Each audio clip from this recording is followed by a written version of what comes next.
welcome to the Edmonds Community College pregame show. Tonight's matchup, the Edmonds-Woodway Warriors versus Shorecrest. And with us right now, the head coach for Edmonds-Woodway, John Gradwell. Coach, 42-3 victory last week. Much easier to talk about that than it is the game before where you got shut out. Offense looked drastically different last week. Yeah, we're moving in the right direction. I think changed our offense up a little bit, made it simpler for the quarterback, and, that really helped. Also, defensive turnovers. Test 1 2, test 1 2. You're working. You score 42 points. Always kind of fun when you can see different guys get into the end zone. I think 6 different players scoring 6 touchdowns. Had to be nice to see everybody get involved. Yeah, games where you can get a lot of kids in. Gotcha. You got it. Plus Perfect. Get them on film and see them eventually in action. So it's a double win. You mentioned 31 points against Woodville. Really, the defense played, I thought, a great game that night. Offense was putting them in some rough spots. How are you feeling overall about your defense this year? We got a great defense. We had 9 turnovers the first week, 7 the second week. Woodville's a great team. They scored 30 points. 31 points, they had 7 turnovers. You'd think they'd score a lot more than that. That just tells you how great our defense is. The offense needs to take care of the ball and help the defense out a little bit. And that happened last week, so that's why it was what it was. Now, looking at your quarterback, Cameron Krall, had a little bit of a rough game against Woodville. What does it mean for a quarterback to get the kind of confidence that he did possibly playing against Melly Terrace last week? You got to think that throwing 3 touchdown passes helps and goes a long way for that. Yeah, it's the limelight's on him, and so he's 17 years old, so getting a little bit of having some success is just great for his confidence, and he's a damn good quarterback. We put a little bit too much on him to start the year, simplified it, and I just see him getting better every week. And your offensive line, you and I were talking off camera a minute ago. The term I used was they looked a lot more comfortable last week against Melly Terrace than the week before against Woodville. How did they grade out this week? Yeah, it wasn't awesome, but it was good. It was a step in the right direction. I think once we went back to the lab, for whatever reason, he was not happy. Played better, and sticking with it. And one thing you're going to stick with, too, yourself a pretty good running back right now. Capaccio Cherry, kid seems to run hard every time he touches that football. Cap's a great kid, runs hard, got good speed, but, he'll go for the tough yards also.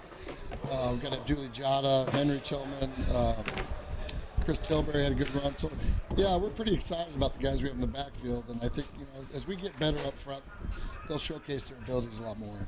Sure. Now, tonight's game, Shorecrest, a team that struggled a little bit last week against Snohomish, had a nice victory against Kingston the week before.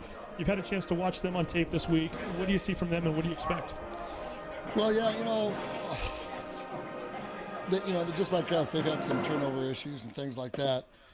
They've always done a good job versus us. So, I'm really looked at last year's film more than I did their recent film on things they do. And they've done a nice job against us over the years. And we need to get better. And this is a good challenge for us to take a step, keep moving forward, keep improving. So, we'll see how we react to it. I know you're not going to look forward right now. You're focused on this game and this game only. But from the fan standpoint, watching that Meadowdale-Everett game the other night, and just watching what Linwood and Snohomish have done so far this year, this is a tough division this year, isn't it? Yeah, Keanu's done a great job. Leonard's done a great job. Everett coaches, have taken that program and brought it up. Snohomish isn't much improved. So, there's a couple games this week that'll kind of see where people stand, shake some things out a little bit. But, yeah, I think overall, you have to prepare for every week because nobody's going to lay down and die on you. So first things first, it's Shorecrest. It's coming up in just a few moments. Coach, thank you again, and best of luck tonight. Hey, appreciate it. Thank you. Okay, you are watching the Edmonds Community College pregame show. Stay tuned. We're going to take a quick break. When we come back, it's Edmonds-Woodway versus Shorecrest. We are proud to have as our pregame sponsor Edmonds Community College, where students and community are at the heart of all they do. Edmonds Community College is committed to helping our diverse body of students access educational and career opportunities in a supportive environment that encourages success, innovation, service, and lifelong learning. To learn more, visit us at edcc.edu/programs.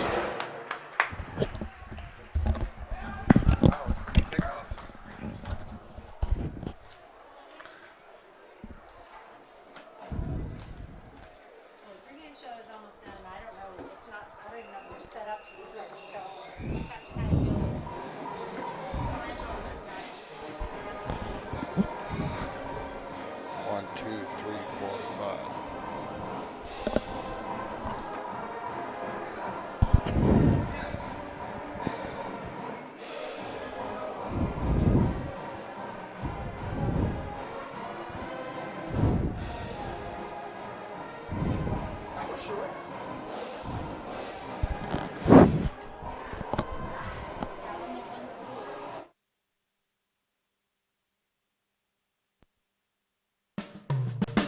Edmonds Community College. Join Edmonds CC in celebrating its 50th anniversary Friday, September, starting at 4 p.m. on Triton Field. For more information, go to www.edcc.edu/50.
And welcome to the Sound Alive Sports Network, live from Edmonds Stadium tonight.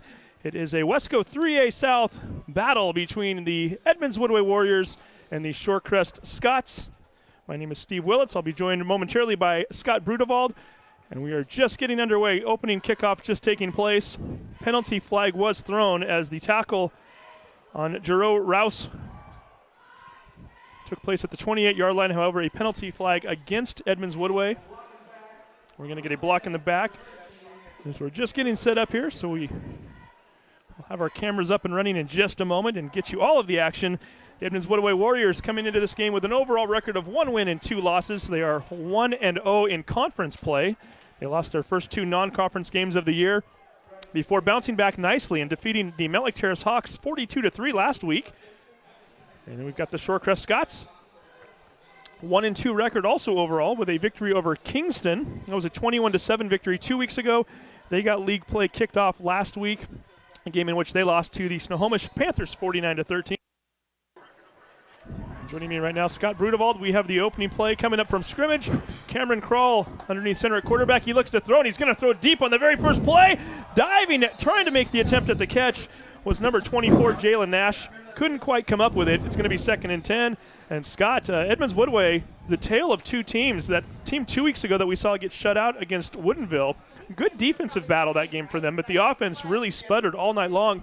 They go out and they scored 42 last week. Yeah, they really played a fantastic game against Terrace. I think in the first game, which really hurt them, Steve, was the turnovers. They had 7 turnovers for the game. And it's hard to win a ball game when you have 7 turnovers. And I think they had 15 or 16 in those first 2 games combined on the year. Kroll now back under center. 2 running backs in the backfield. He's going to give it off to Cap. Cherry looking for space on the left. He gets the sideline. He's going down the sideline to the 40 and finally is pushed out. No, stumbles a little bit forward. Let's see where they finally mark him down. The sophomore, Capaccio Cherry, who had a huge week last week, gets things started on a nice note here. They're going to mark him down right around the 33-yard line. That's going to be a gain of, we'll call it 49 yards on the play. What a run. Got to the outside, put on the jets, went right by the Scots defenders, and the man had to push him out of bounds or he would have gone to the house. Cherry with a touchdown and close to 100 yards rushing. 5'10", 170 pounds. Wearing that number 13, still lined up. They're once again in an I formation. This time they're going to go to the fullback, and he gets forward for a nice gain of 3 or 4 yards. Henry Tillman on the play, the 6'1", 200-pounder. Tillman playing a little bit of everywhere this year. We've seen him play quarterback, and now we're seeing him play fullback as Edmonds-Woodway last week going back to an I formation after running kind of a spread. A spread the first 2 weeks of the season. Yeah, and Henry also, they've had him even play nose tackle, which is, he's not the biggest guy, but boy, young man, I've coached him for a few years. He plays a lot of heart. So we will see what they can do here. 2nd and 6 coming up. This is the 4th play of the drive. Pitch to Cherry. Cherry fumbles it. It gets behind him. Scramble for it. And Cap looks like he got back on that ball. However, they're going to lose quite a bit of yardage on that play, all the way back to the 40-yard line. That's a loss of 11. It's going to bring up a 3rd and 17. And Sean Mattel for the Scots was on Cherry, and so he had to jump on the bar. Mercer Mattel was going to take that. We do have starting lineups for Shorecrest on the defensive side. We'll get those to you momentarily. Looking at it right now, your starting secondary right now, who might get a little action right here. Number 5, Chris Lee is the strong safety. Number 22, Brooke DeBois is your free safety. Sadath Abadu, he wears number 1. He's one of your corners. And the other one, number 2, Rico De La Guardia, also in the backfield. Crawl rolling out, looking downfield, hits his man at the 20-yard line, dragged it down at the 16. Pickup of 24 yards on the play, and just what the Warriors needed as Costa Cooper with the first catch of the night. That was a beautiful rollout to the right by Cameron Kroll. A nice pass to Cooper. Beautiful route, ran a nice post pattern and got wide open for the first down. And Costa Cooper coming up with a huge play. They needed 17. They end up getting 22 as they end up marking it at the 18-yard line. So just a little further back than what we initially anticipated. But nonetheless, a first down inside the red zone. And we're going to get another 1st and 10 play. This is going to be another pitch to Cherry. Cherry spins off of one would-be tackler. Gets ahead to around the 12 or 13-yard line. We'll call it a gain of 6 initially here, and that's going to bring up 2nd and short. And I think Coach Gradwell will take that all night long if he can get 6 on a first down. And I know he likes to run the ball, and that's why he went to the I formation. And if they can get 6, like I said, 6 yards on the first down play, that's really nice. That's a nice 2nd down. That's an offensive line that's been playing much better as of late. Really struggled there against Woodinville 2 weeks ago. A good Woodinville team, quite frankly, but still, they weren't getting very much push that game. They got a ton last week, and they look good here in the first quarter. Cherry with the dive, and he's not going to find too much room to run. He marked it down at the 13 on that previous play. This time he looks as though he might have picked up a yard. It's going to bring up a 3rd and 4. Yeah, this is a big 3rd down for the Warriors because they would sure like to punch this in for a first down so they don't have to kick a field goal. They're having a little trouble with their kicking game this year, talking to the coaches, and they would prefer to score touchdowns. Yeah, I think anybody wants 7 over 3. We'll see what they get here. 8:36 to go. This is the opening drive of the ball game. They need to get to the 8-yard line for the first down. Crawl under center as Tillman and Cherry behind him. Fakes the handoff to Tillman, gives to Cherry. Cherry finds room. Cherry finds the end zone. A touchdown, Warriors.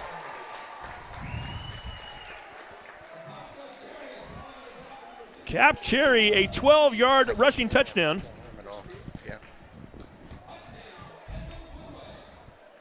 Edmonds-Woodway getting on the board first with 8:22 to go. That caps off an 82-yard drive that took 8 plays.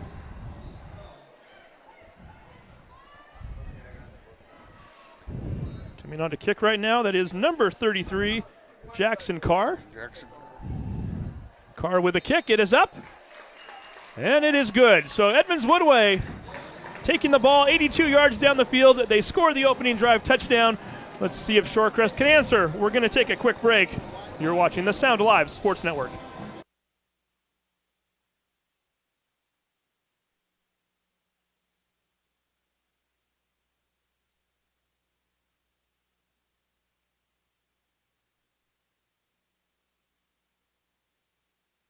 Clogged drain or other plumbing problems? Call Action Jackson Plumbing for 24-hour service. Unclogging most internal drains for just $99.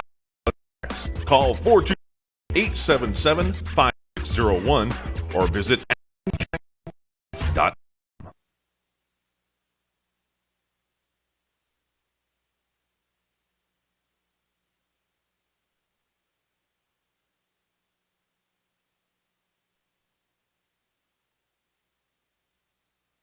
Test.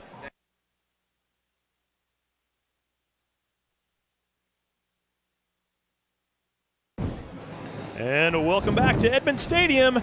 Cap Cherry with the 12-yard rushing touchdown with 8:22 to go here in the first quarter. Gives Edmonds-Woodway a 7-0 lead. And this kick is going to be returned to the 35 and still on his feet, going at the 45, the 50. Into Edmonds-Woodway territory and finally pushed out of bounds around the 36-yard line. That's number 23, Ricardo Ruiz. Ruiz, the 5'8", 182-pound junior, with a nice return on the play. And if you're Shorecrest, you got to feel pretty good about this. You are starting your first offensive drive of the game, and you're only 34. I guess they're going to mark it 34 yards away from the end zone. Yeah, that's a big momentum boost for Shorecrest. That was a line drive kick, and he was one of the up men, and he got the ball right in his breadbasket and took it down the field nicely for a nice run. And Shorecrest is in business. And we'll see what they can do. We've got a quarterback here making his third start of the year. This is Braden Victor. Victor replacing the injured Jack Koss. Koss was the returning starter from last year, the senior who tore his ACL earlier this season. Victor, who threw 3 touchdowns against Kingston in that 21-7 victory 2 weeks ago. See what he can do. He's going to hand off. That is the tailbacker going to get most of the night here. Sadath Abudu. They call him Zazu. 6 foot, 165. He's a junior, and we're going to see plenty of Abudu here this evening. That was a nice play by the D-line on the Warriors that for a small gain of a yard, they held up the Scott's lineman and made a nice play. And your offensive line, and we'll start to give you these as well, as we do not have Edmonds-Woodway starters. We do have Shorecrest. Karel Renbarger is your left tackle. Sean Mendel is your left guard. Your center is Donald Rodolph. And the pitch is fumbled and falling on it. No, finally getting it back is Abudu. Initially, it looked as though number 40 was going to come up with that ball. That's Ransom Gardner. Gardner had it in his possession momentarily, but couldn't quite reel it in there, and falling on it very wisely is Abudu. Big loss for Shorecrest. However, they keep the possession. Yeah, that was a lucky play for them, because Gardner should have had that ball. It was right in his hands, but you know, the Scots kind of dodged the ball there. Like you said, they lost quite a bit of yardage, but they still got the ball. And so we're looking at a 3rd and 23 right now from the 47-yard line of Edmonds-Woodway. Looking at the rest of that lineup there. Your right guard is Max Long. He is number 70. Your right tackle, Jackson Jones, number 75. Lane Lyons, one of your starting wide receivers, at number 34. David Seltzer, number 7, is your other starting wide receiver. Victor rolling out to his left, trying to find something, and guess who? Number 40 shooting right through the gap there, making his second big play there. That's Ransom Gardner one more time. And Gardner, with that sack, will force Shorecrest to bring on the punt team. What a play. That was a beautiful play. He came right from his outside linebacker spot, came right through that gap. They called the A gap and went right there, made a nice tackle. So minus 25 yards on that drive. If you're a defensive coordinator, you're feeling pretty good right now. Punt is up. Fielded at the 28-yard line with the big return, looking for the sideline. Getting the spin move. We have a flag down at the 40-yard line of Edmonds-Woodway, but a nice run nonetheless. As that was Noah Becker. Yeah, I saw the block in the back, Steve. I think it's definitely coming back. That's too bad, because that was a beautiful run too. So we will see what Edmonds-Woodway can do with their second possession. Had a block in the back, I think, on that last kickoff, and just meant they had to go that many more yards, right? They still converted on an 8-play, 82-yard drive. They won't have to go back quite this far this time around, but nonetheless, Edmonds-Woodway taking some yardage off the return team stats anyway, and going to put it on their offense as they will take over on their own 35. It'll be interesting to see what the Warriors come out and do on this 1st and 10. We've got 5:35 to go here, first quarter. If you're just tuning in, each team now with one offensive possession tonight. Edmonds-Woodway with an 82-yard drive that was capped off by a cap cherry run for 12 yards. Kroll with a play here that it was definitely not intended, as I think he turned one way, thought the running back was going the other. A broken play, and Kroll doing wisely to not try to throw it downfield, kept it himself, loses yards, and we do have a yellow flag on the field. Got to think this might be against Edmonds-Woodway. I think it's another block in the back. Too bad, because, and you're right, they definitely, the running back and the quarterback weren't on the same page on that play, because holding. Yeah, that's tough. Now the Warriors are starting to go backwards. And the penalty is declined as the Warriors on that play. It looks as though they're going to lose about 8 yards. Brings up a 2nd and 18. And we've seen Edmonds-Woodway convert a 3rd and 17 earlier tonight on a passing play just a few minutes ago. Let's see if they can come up with something right here. Staying with that I formation, you've got Henry Tillman at the fullback, Cap Cherry playing the tailback, Nash out to the left. From here, it looks as though that might be Hard to tell who we've got out there on the right, up on the top there. It's a single-digit number 5 on the play. Kral's going to roll out, looks and throws, and that's exactly who he connects with on that play. Aaron Richardson. Aaron Richardson making his first catch of the night. Richardson getting ahead to the 31-yard line for a gain of 4. Yeah, they got a little something, I think they were hoping Richardson could break it a little more, but they picked up 4, so you got 3rd and 14. And it'd be interesting to see what Coach Gradwell's got up his sleeve for this play. So Kral running over to the sideline, picks up the play. 3rd and 14 coming up. They're going to say Richardson went out of bounds, so 5:20 to go here in the first. Clock is stopped. Kral back under center again. It looks as though Richardson is lined up in the slot. Nash lined up outside of him. Still Tillman and Cherry in the backfield. Fake the handoff. Kral goes back to pass. He's going to throw a screen play, and it might have been almost intercepted. That was a play that Cameron Kral certainly wants back, as Ricardo Ruiz had that one right in his mitts. He just couldn't quite come up with it, and if he did, this game might be about to be tied. Boy, did he read that perfect. I don't know if the Crow didn't sell that good enough, but Ruiz just was right there, and he, like you said, he bobbled it a couple times. He'd have got that third one, he'd have been gone. I think he'd have scored. So with 5:14 to go, first quarter, Edmonds-Woodway punting for the first time tonight. Richardson, also the punter as well, fields the ball, gets off the nice left-footed boot, takes a Edmonds-Woodway bounce, didn't get quite as much air as he wanted underneath it, and is finally down at the 36-yard line. Call that as we do the quick math, 33-yard punt, no return. We'll take a 30-second break. You're watching the Sound Alive Sports Network.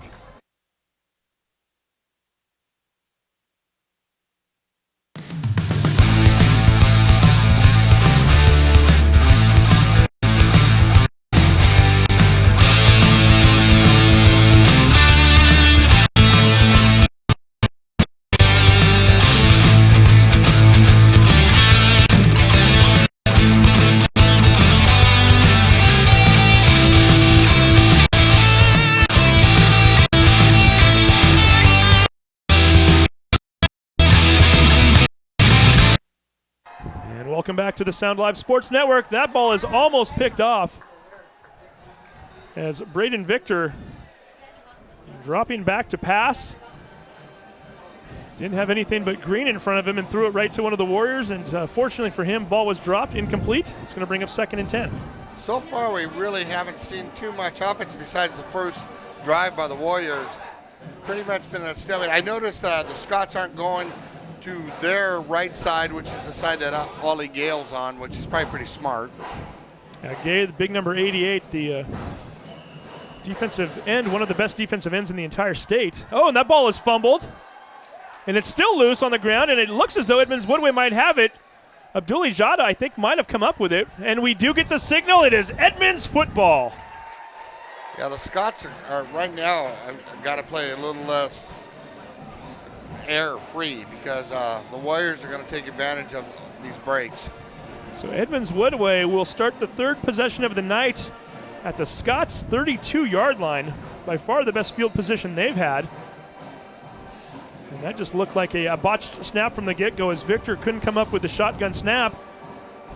Like I said, a handful of Warriors right there jumping on it. It looked like Jada had it for a moment. I don't know who ultimately came up with it. Doesn't matter for them. They got the football. What matters most is that Mr. Kral's going to have it in his hands in a moment. With great field position again. Excellent field position, so we'll see what they can do here. Fake the handoff to Cherry, looking deep over the middle. Kral finally scrambles, rolls out to his left, tucks it away. He's going to keep it, and he's got some space up ahead. Even picks up a block, and a huge block at the end of that play. Number 8, Costa Cooper just leveled somebody. And at the end of the play there, Kral picking up not only positive yardage, but big yardage at that. And this one is going to be placed right at the 23-yard line, a gain of around 9 yards. That was excellent decision-making on the quarterback's part. He rolled out to the left. It wasn't there. He took the ball to the right. He kept looking upfield and then saw that best to just keep it, and nice positive gain. So we've got a 2nd and 1 coming up. 4:26 to go, first quarter, 7-0. The pitch to Cherry. Cherry looking for room. Started to go to the left, cut it back into the middle. And consequently, he was able to pick up positive yardage and get a first down on that play. Smart move by Cherry. I think he recognized fairly quickly if he went off tackle there wasn't going to be any space. Cut it right back into the middle and picked up enough for the first. Excellent thought.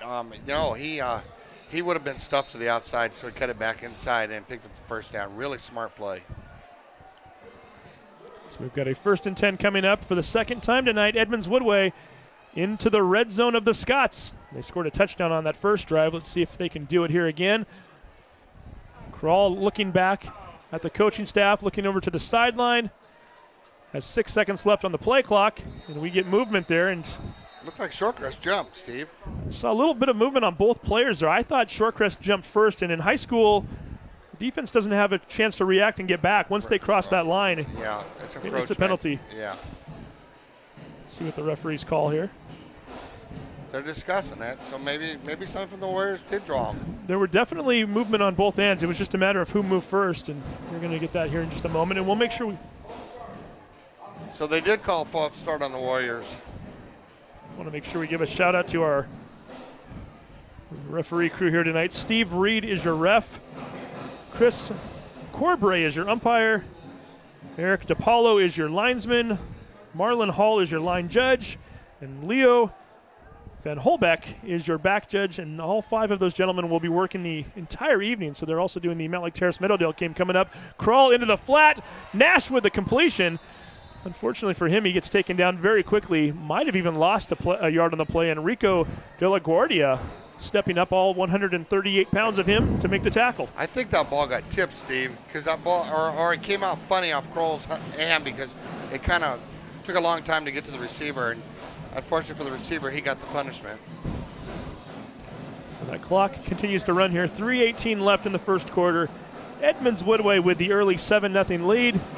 2nd and 16 at the 25. See what they can draw up here. Jalen Nash is split out to the left. Aaron Richardson up on the top of the screen, up on the right. The fake handoff. Rolling out to his left. Kral.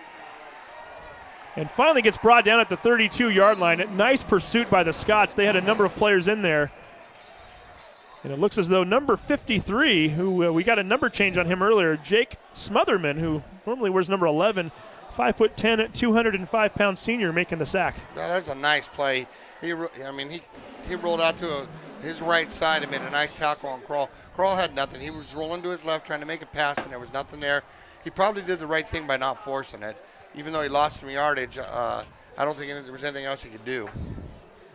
So Edmonds-Woodway, who had a nice 82-yard drive to start this game, then had a 3-and-out for a 4-yard loss on their second drive, going in reverse again. This time they're 3 yards back from where they initially started this drive. We'll see if they can get something here.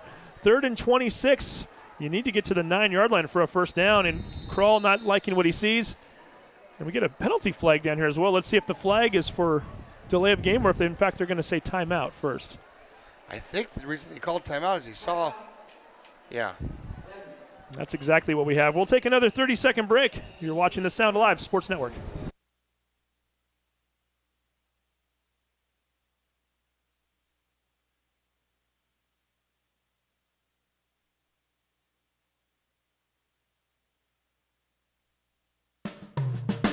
Edmonds Community College.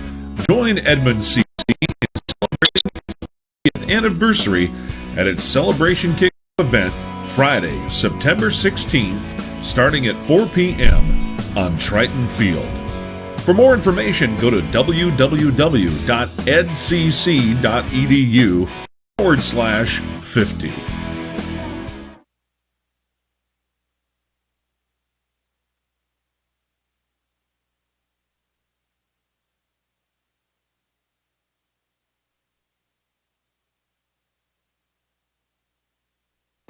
And welcome back to the Sound Alive Sports Network. Steve Willits along with Scott Brudevald. Just found out that there were 2 number 40s in the Edmonds-Woodway program. We called Ransom Gardner's name a couple times earlier. That's, in fact, Dominic Lawrence. I want to make sure we give Lawrence credit there as he came up with a big sack earlier. Almost came up with a fumble recovery, too. Here we go, 3rd and 26 coming up. Penalty flags fly. Kral looking for something. Can't find much and gets horse-collared from behind. We're going to get 3 more flags on the play.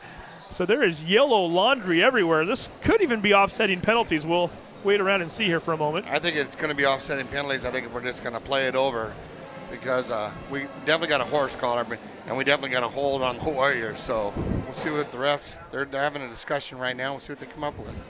Okay, we will see indeed here. 2:14 to go. First quarter.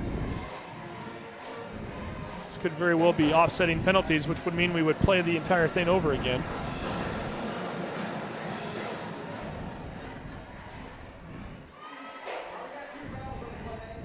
Here we go. Call illegal motion on the offense. Okay, so as Steve Reed mentioned there, penalties on both sides. Offsetting, we're going to play the entire thing over again. It's like it never happened. Yeah, it's a do-over, just like the playgrounds. It is a do-over, and that's a shame for Shorecrest, really, because they could have easily made that tackle on Crawl, could have declined the penalty, and would have had 4th down and 24 right there. Instead, it's 3rd and 26, and we're going to have to do this play again. But really, Shorecrest had them right where they wanted them. Yeah, and besides that first drive when Cherry made those great runs, Shorecrest defense has really played well so far in the first quarter. 2:05 and counting right here. First quarter. Edmonds-Woodway. They need to get to the 9-yard line for a first down. Fake the handoff. Tillman doing a nice job of blocking one of the would-be guys coming in there. And we get a late flag thrown right around where Crawl was taken down. We'll see if that's either a holding play, which it might have been, as Tillman, playing in that fullback position, was trying to pick up the outside rusher there, and I think he might have held him. I think he got some jersey, and he was right. The referee was right behind him, and he threw the flag. I bet you the Scots decline it, Steve. We'll see what they do here. If in fact, if you take the penalty, it's 4th and 26. Right. Why would you not? They're out of field goal position at this point. We'll see. Too many things can go wrong if you do take the penalty. It's nice to think you can push them back 10 yards, but any kind of a penalty on the defensive side of things on the next play could be an automatic first down. Why chance it? Yeah, exactly. Yeah, and they did decline it. So it'll be 4th and 26. So is Coach Godwell going to put the punt crew out there? Yeah, it looks like he is now. You almost have to at this point. I think so. You're really not doing yourself much good to try to, even if you were to try to pick up just a few yards, if you can somehow get Richardson to kick that one inside the 10, 15-yard line. Defense has been playing stellar all year long. Why not give them a chance to really pin their ears back and go after the Scots deep in their own territory? Exactly. The strength of the team so far this year has been their defense, and let them do yeoman's work. Here we go. Richardson with a snap. Gets the kickoff and might have got it off the side of his foot, and that is not a good kick at all. And it looks as though they're going to spot it at the 25, a 10-yard kick. Wow, I don't think that's what they had planned, but that's high school football, and that's why we love it. And you know what? That's a good stand for Shorecrest defense because they did their job. Yeah, so with 1:43 to go here, first quarter, 7-0 game.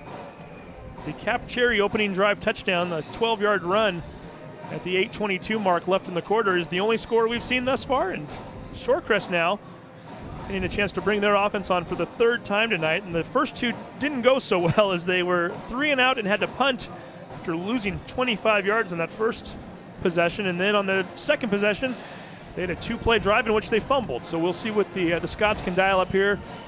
Braden Victor, 6'1", 165-pound junior quarterback, dropping back to pass. Throws it out to Seltzer. He makes the catch and fumbles the football. Picked up by Jada. Jada looking for somewhere to run. Finally cuts it back towards the middle of the field. The second turnover of the first quarter for the Scots. And Abdulli Jada, being Johnny on the spot, picks up that ball and is tackled at the 27. And that's just a momentum breaker for the Scots. You know, their defense played so well, and they got the punt off the side of the foot, and they got great, fair field position on the 25. Throw a completion and then fumble it. That hurts. And again, we don't know officially who recovered that first one. That one might have been Jotted too. I think it was Jotted. So I think you're right. He might be on his second recovery of the game here thus far. So Edmonds-Woodway, who started their last possession at the Scots 32, couldn't convert. This time even better. They're on the 28. Defense putting them in very nice position here. Let's see if the offense can go out and make something with it here as Cameron Crawl, once again under center. Crawl, the 5'10", 145-pound senior, pitches the ball to Cherry. Cherry with the run. Gets ahead past the 25-yard line down to around the 24, and we'll call that a gain of 4 on the play. That's a nice play with the fullback Tillman leading and Cherry running right behind him. And that was a good-looking play. Picked up about, 4 or 5 yards for the Warriors? Yeah, they're going to spot it right about at the 25-yard line, so maybe a long 3 on the play. Okay. 1:10 and counting here, first quarter. At least they went forward that time, Steve. Crawl, ready to go under center. I formation. Hands the ball to Cherry again. Cherry bounces off of one tackler, cuts it out to the right, finds some space. Flag is down around the 22-yard line. Cherry finally brought down at the 10. That's right in an area where you usually get a call against the offense, so we'll wait to see what happens here. Have a feeling this one's coming back, though. Yeah, that's too bad because Cherry again made another beautiful cut. Boy, that sophomore's really got some good vision. And they're going to call a block in the back on the play. Down the field. We'll see where they spot that one. And you know what hurts about that, Steve? They called it on the Jalen Nash, a 5'6", 150-pound wide receiver. And I'm sure that there was no need to even touch his man. If a wide receiver's coming back to block, just let it be. You don't need to go up and try to crack back or push a guy when your running back's running on the inside. Yeah, when that flag was thrown, Cherry was already around the 17 or 18-yard line. So even at the very least, he was going to get into that vicinity, regardless of whether or not the block was thrown. And unfortunately for the Warriors, they're now at the 31-yard line. So they're looking at a 2nd and 13. Two wide receivers split out to the left. It's Richardson and Nash again. Tillman lead blocking for Cherry. Cherry going off to that right side. Couldn't find any room. It fumbles the football. I think he might have gotten back on it, fortunately for Cherry. But nice play initially there as he ran to the right when he didn't have any space. Tried to find more room on the left and just couldn't hold on to the ball. Yeah. Well, we've had quite a few fumbles today. Maybe it's a change of weather. I don't know. It's not wet out right now, so they certainly can't blame that. But fortunately for Edmonds-Woodway, they did not lose their fumble. Shorecrest has already lost 2 here in the first quarter. So a big 3rd and 15 coming up, and this is the second time now we've seen Edmonds-Woodway taking over possession on this side of the field and have to put up with a 3rd and long. They weren't able to convert last time. Let's see what they can do here. Clock ticking now, 6 seconds and running.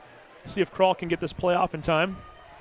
He does, in fact. This will be the last play of the first quarter, barring no penalty. Kral rolls out, throws over the head of Nash. Incomplete. That's going to bring up a 4th and 15. It's going to bring up a decision for Edmonds-Woodway when we come back. But right now we're going to take a break. End of the first quarter, 7-0 Warriors. You're watching the Sound Live Sports Network. High school on the Sound Live Sports Network is presented by My Neighborhood News Network, South Snohomish County's online gathering place. Visit My Edmonds News, MLT News, and LinwoodToday.com for news, sports, and events about your community, and see what your neighbors are talking about.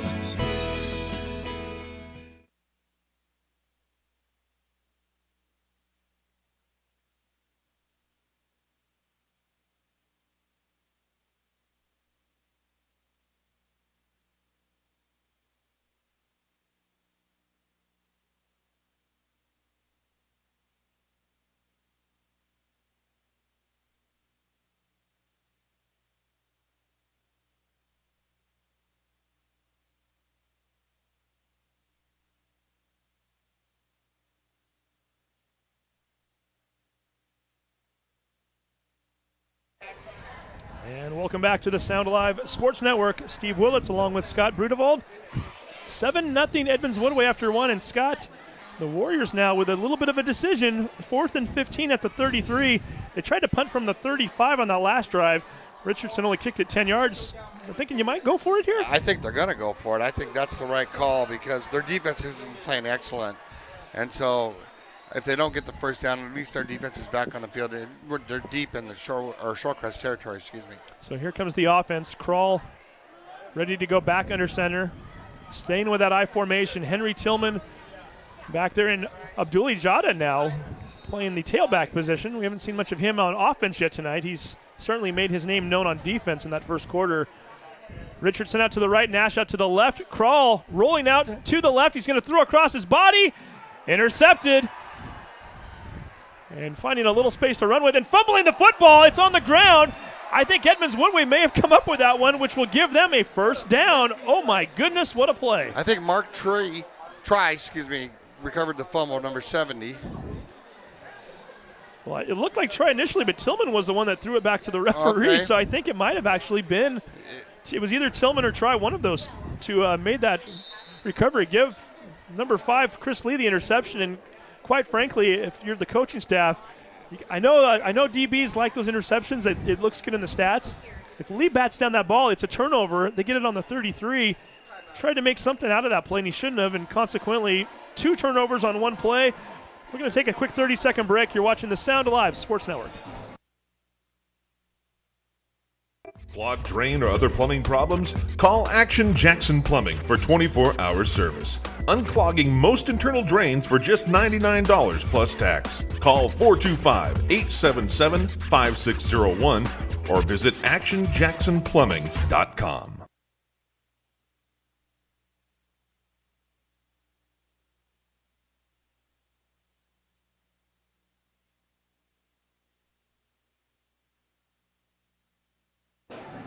And welcome back to the Sound Alive Sports Network. Steve Willits, Scott Brudewald, Edmonds-Woodway getting a nice little reprieve there as it looked as though they were going to turn it over on 4th and 15. Not on downs, though, on an interception. Chris Lee, however, fumbling that ball right back to them. So they get an all-new set of first downs here on the 41-yard line.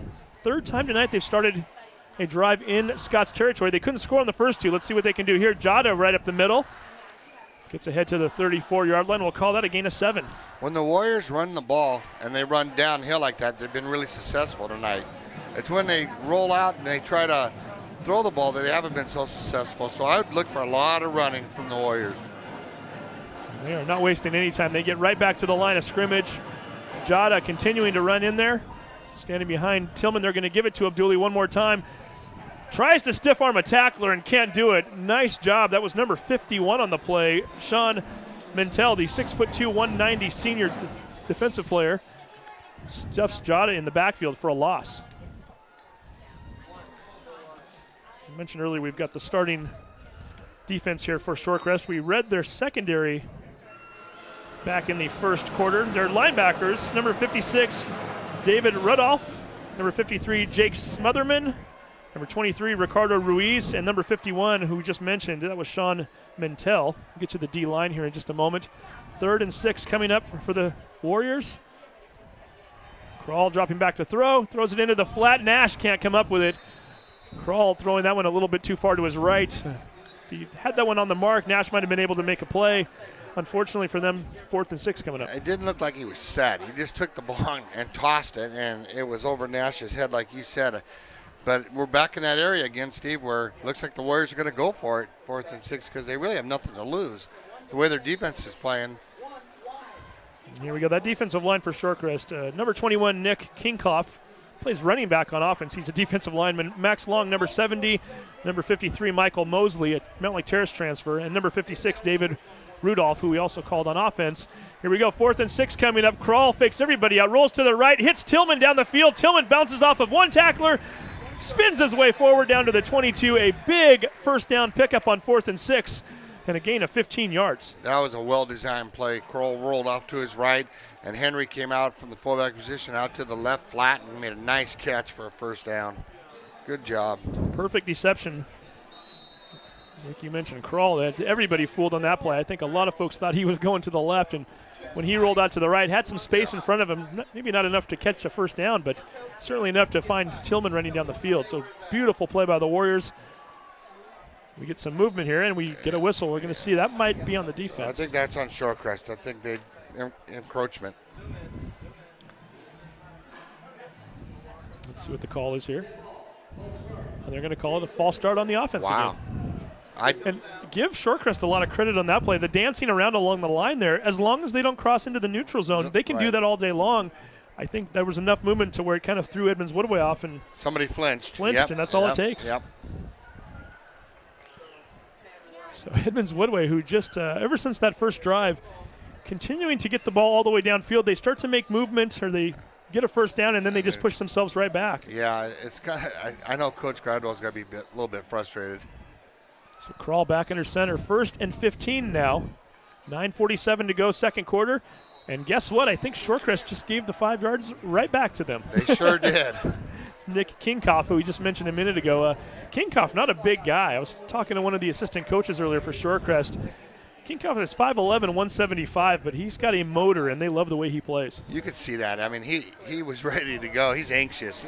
You got to love that. I love seeing a young or a smaller player play D-line and just with a lot of heart like he does. So 1st and 10 from the 22 coming up. Cameron Krall back under center. We get more movement along there. This time nobody jumps over the line. The play gets snapped. Jada goes up the middle, and Jada finding some room all the way to the 15. And they might even give him forward progress to the 14, which it looks like they will. Nice pickup of 8 yards on that play. Yeah, and that's the lineman for Edmonds-Woodway opened a nice hole for Jada on that one. He just took it right up the middle and got 8 yards, like you said. And Jada's a good running back. I mean, he ran last year for a lot of yards for the Warriors, too. He runs hard. Edmonds-Woodway not wasting a lot of time, and looks like we're going to get another timeout. This time, Brandon Christensen, the 6th-year coach for Shorecrest, calling the timeout. We'll take 30 seconds. You're watching the Sound Live Sports Network.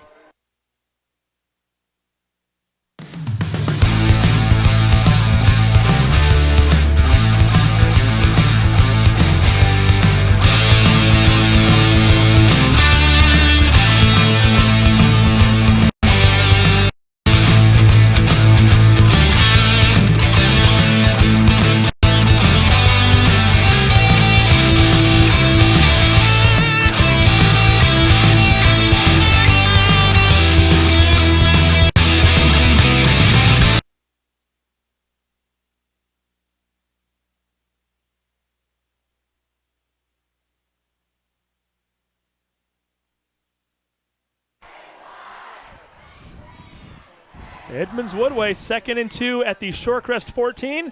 As we get back to action, Shorecrest using a timeout that time. Just mentioned Brandon Christensen, who also coaches the track and field team at Shorecrest, a team that had a girls 2A state championship last year. Wari and Jado helping that cause. I think she has 7 state championships in 2 years, now at Kansas State. We're going to get a handoff here to Abduli Jada. Jada inside the 10-yard line, down at the 9, and give Rico De La Guardia, number 2, a nice credit for an open field tackle there for a cornerback. Nonetheless, though, Jada picks up a first. Big first down, and like you said, nice tackle. Went right after his feet and grabbed him and tucked. Perfectly done. An open field, because I don't think if he doesn't get him, Jada might be in the end zone. Actually spotted it right down at the 10-yard line. Still to the point where it's 1st and goal at this point. 8:44 to go. It's 2nd quarter. Still looking for our 2nd score of the game. The pitch to Jada. Jada looking for room out to the left. Short field. Gets pushed out of bounds right around the 6 or 7 yard line, which will bring up 2nd down. And I think, Steve, this is what the Warriors got to do. They got to just keep pounding the ball. They have success when they just run the ball, and then that opens up their passing game. And I'd really be surprised if Jada they just keep feeding him. This play coming up is already the 8th play of the drive, and this started at the 41-yard line. It isn't as though they've marched all the way down the field. It just these drives are starting to stall, and then they get going again. We'll see what they can do here. Jada gets met in the backfield. We get a flag down. That might be on the defense, as somebody got their hand on his helmet. Might have been a face mask. Jada gets ahead to the 6-yard line. We'll wait to see what the call is here. Could be an automatic first down. Sure been a lot of penalties in this first half. Definitely. We've seen a number of those yellow flags hitting the turf tonight. And we apparently have an injury on the play as well.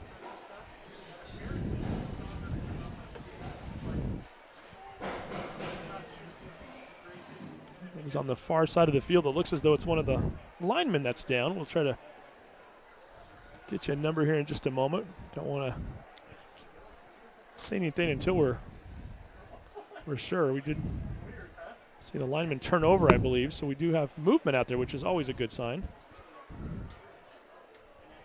I think while we try to get that figured out, we'll take another 30-second break. Again, you are watching the Sound Live Sports Network.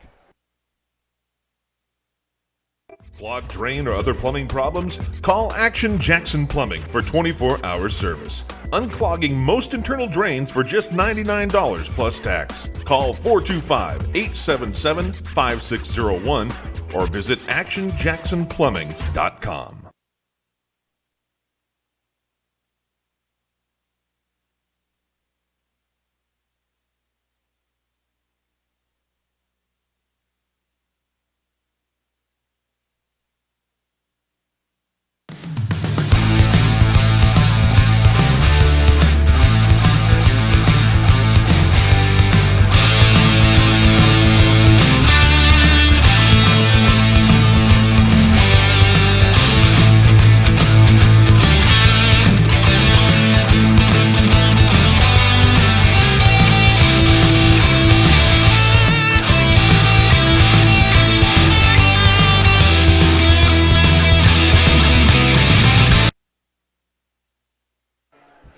you're back here on the Sound Alive Sports Network. Cameron Vogel, the center for Edmonds-Woodway, is the player down. He is sitting up right now. It looks as though they might even pop him up onto his feet, which is a very good sign. Vogel, a 6'2", 245-pound lineman. And unfortunately, Scott, it looks like he's not able to put very much weight on that leg right now, but he is up and walking, which is definitely better than what we saw a minute ago. Yeah, no, I'm glad to see that he's walking, but it looks like to me, like you said, he's coming off kind of gingerly. And so they'll have to put another center in because Cameron's been their center all year. He's a senior. He's a tough kid. I hope it's not serious. And in fact, we thought that might have been a face mask. I saw the hand go up by the head. I don't know if it ever got face mask. It was thrown consequently. It was thrown right about at the same time as we saw that, but in fact, it was a holding call against Edmonds-Woodway. So big surprise, another yellow flag on the field, and Edmonds-Woodway once again going forward and then going backwards. Yeah, again. they're going back and forth all game. That's why they only got 7 points. So we got the 9th play of this drive coming up right now, and this time they're looking at a 2nd and goal from the 21-yard line. Jada's still in there. We think he's just coming in to spell Cherry, who played the entire first quarter. It's usually interesting. Now you got a new center in, so I'm kind of curious how the snap's going to be for the Warriors. Let's see what happens here. Good. So far, so good. Kral rolling out to his right, throwing it down the field. Nash with the catch. He's immediately hit at the 11-yard line by De La Guardia. Nice 10-yard pickup for the Warriors and makes it a much more manageable situation. You still have 3rd and goal. Now you're at the 11. Yeah, that was a nice play. You know, they got 10 yards out of the 20, and that's a good play. And that cornerback for Shorecrest, he's everywhere, isn't he? Hey, De La Guardia, I almost had to look there for a moment because I thought, wasn't he on the other side of the field earlier? He was, yeah. Kind of all over the place right now. And now he's going to the opposite side. So, yeah, they must just put him on their number 1 receiver. So they're going to mark this on the 12. That's exactly where Cherry scored from in the first quarter. So this number's been good for Edmonds-Woodway. Let's see if they can do something here. Kral rolling out to the left, looking towards the end zone, firing! Touchdown, Warriors! Costa Cooper with the play. Edmonds-Woodway, 13-0 lead here with 7:20 to go in the second quarter. Nice pass by Kroll. Rolling out to his left, threw it back to his right, and threw a strike right into Cooper. And Cooper made a nice catch for a touchdown.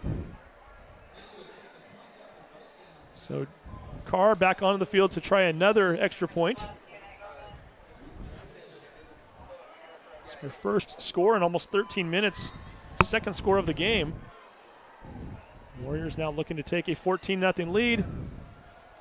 The snap is down. Nice job by Nico Cooper. Puts the ball down. Carr kicks it through. Warriors now lead 14-0. We'll take yet another break. You're watching the Sound Alive Sports Network.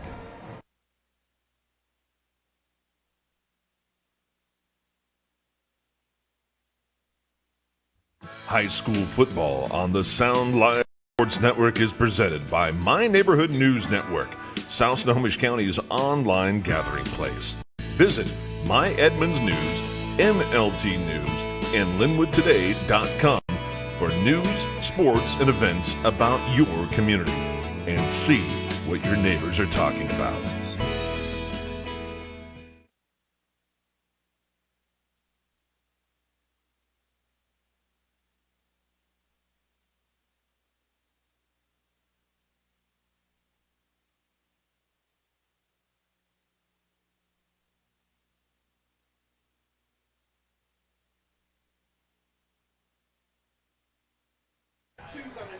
And welcome back to the Sound Alive Sports Network. A 10-play, 41-yard drive. You don't hear that very often. 10 plays. Did eat up quite a bit of time on the clock. Edmonds-Woodway able to convert, though. 3rd and goal, 12-yard touchdown pass from Cameron Kral to Costa Cooper. Makes it a 14-0 game here. And Shorecrest, whose offense has been stymied all night, they've only run 6 offensive plays so far in the first quarter and a half, and they've lost yardage on those plays. They might get another shot here in just a moment as Jackson Carr puts the ball on the tee and is just about ready for kickoff. I think it's pretty important, Steve, for Shorecrest to at least have a positive drive. Run, get a couple first downs and get some momentum going, because if not, this thing could get ugly. Carr kicks a line drive, caught at the 30-yard line, or 10-yard line rather. Interesting. I have Race Treat on my program here as returning that. I was told Treat was not on the team right now, so I'm not sure. We'll have to double check that. But Treat, for the time being, we'll say that's who that is.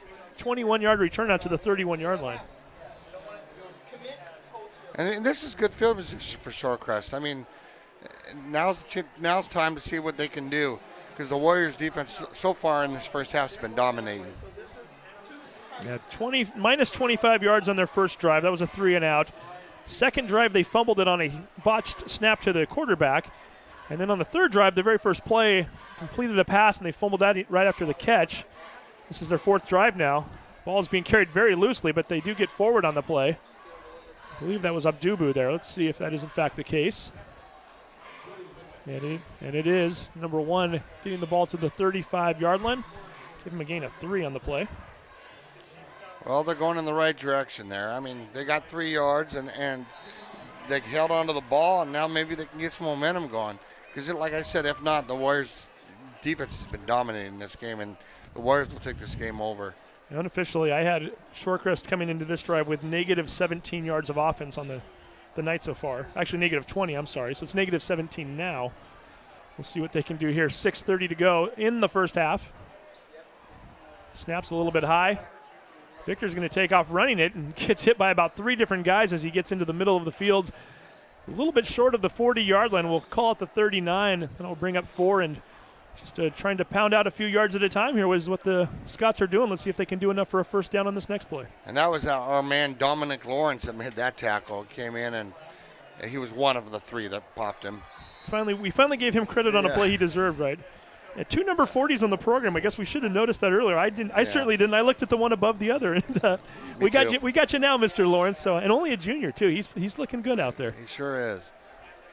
Here we go. They need to get to the 42-yard line or just beyond the 42 for a first down, and we're going to get a whistle before that play even happens. So that's got to be a legal procedure, because why would they blow it dead? So I'm guaranteeing you that's going back 5 yards. Let's see what the call is False here. start. Very good call there, Scott, as we'll make that an even longer play. 3rd and 3 becomes 3rd and 8 now. Not what the Scots needed, as they're still trying to look for that first that down. Elusive first down of the game. Yeah. Can't score until you get that, right? No, you got to get some momentum going. And, you know, they moved the ball there. They were going in the right direction. Now it's going to be really interesting to see what they call 3rd and 8. So 5:40 to go here in the second quarter.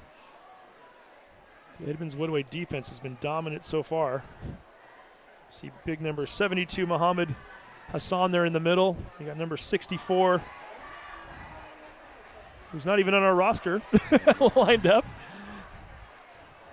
And we all know Ali Guy playing on that defensive end spot out to the left. Shorecrest called timeout. And we'll take another 30-second ourselves. You're watching the Sound Live Sports Network. Clogged drain or other plumbing problems? Call Action Jackson Plumbing for 24-hour service. Unclogging most internal drains for just $99 plus tax. Call 425-877-5601 or visit actionjacksonplumbing.com.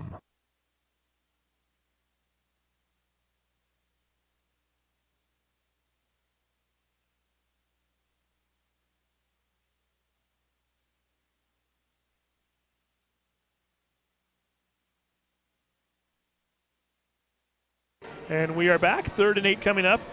Mentioned a minute ago we didn't know who 64 is. I do know who 64 is, Scott. That's Jacob Kitchen, who normally is number 60. I feel kind of bad. I was right next to the PA booth when Kitchen's dad came by to let them know that his number changed tonight, so I should have known that. But nonetheless, we'll give Kitchen a shout-out now as he's lined up right along the left side of that defensive line.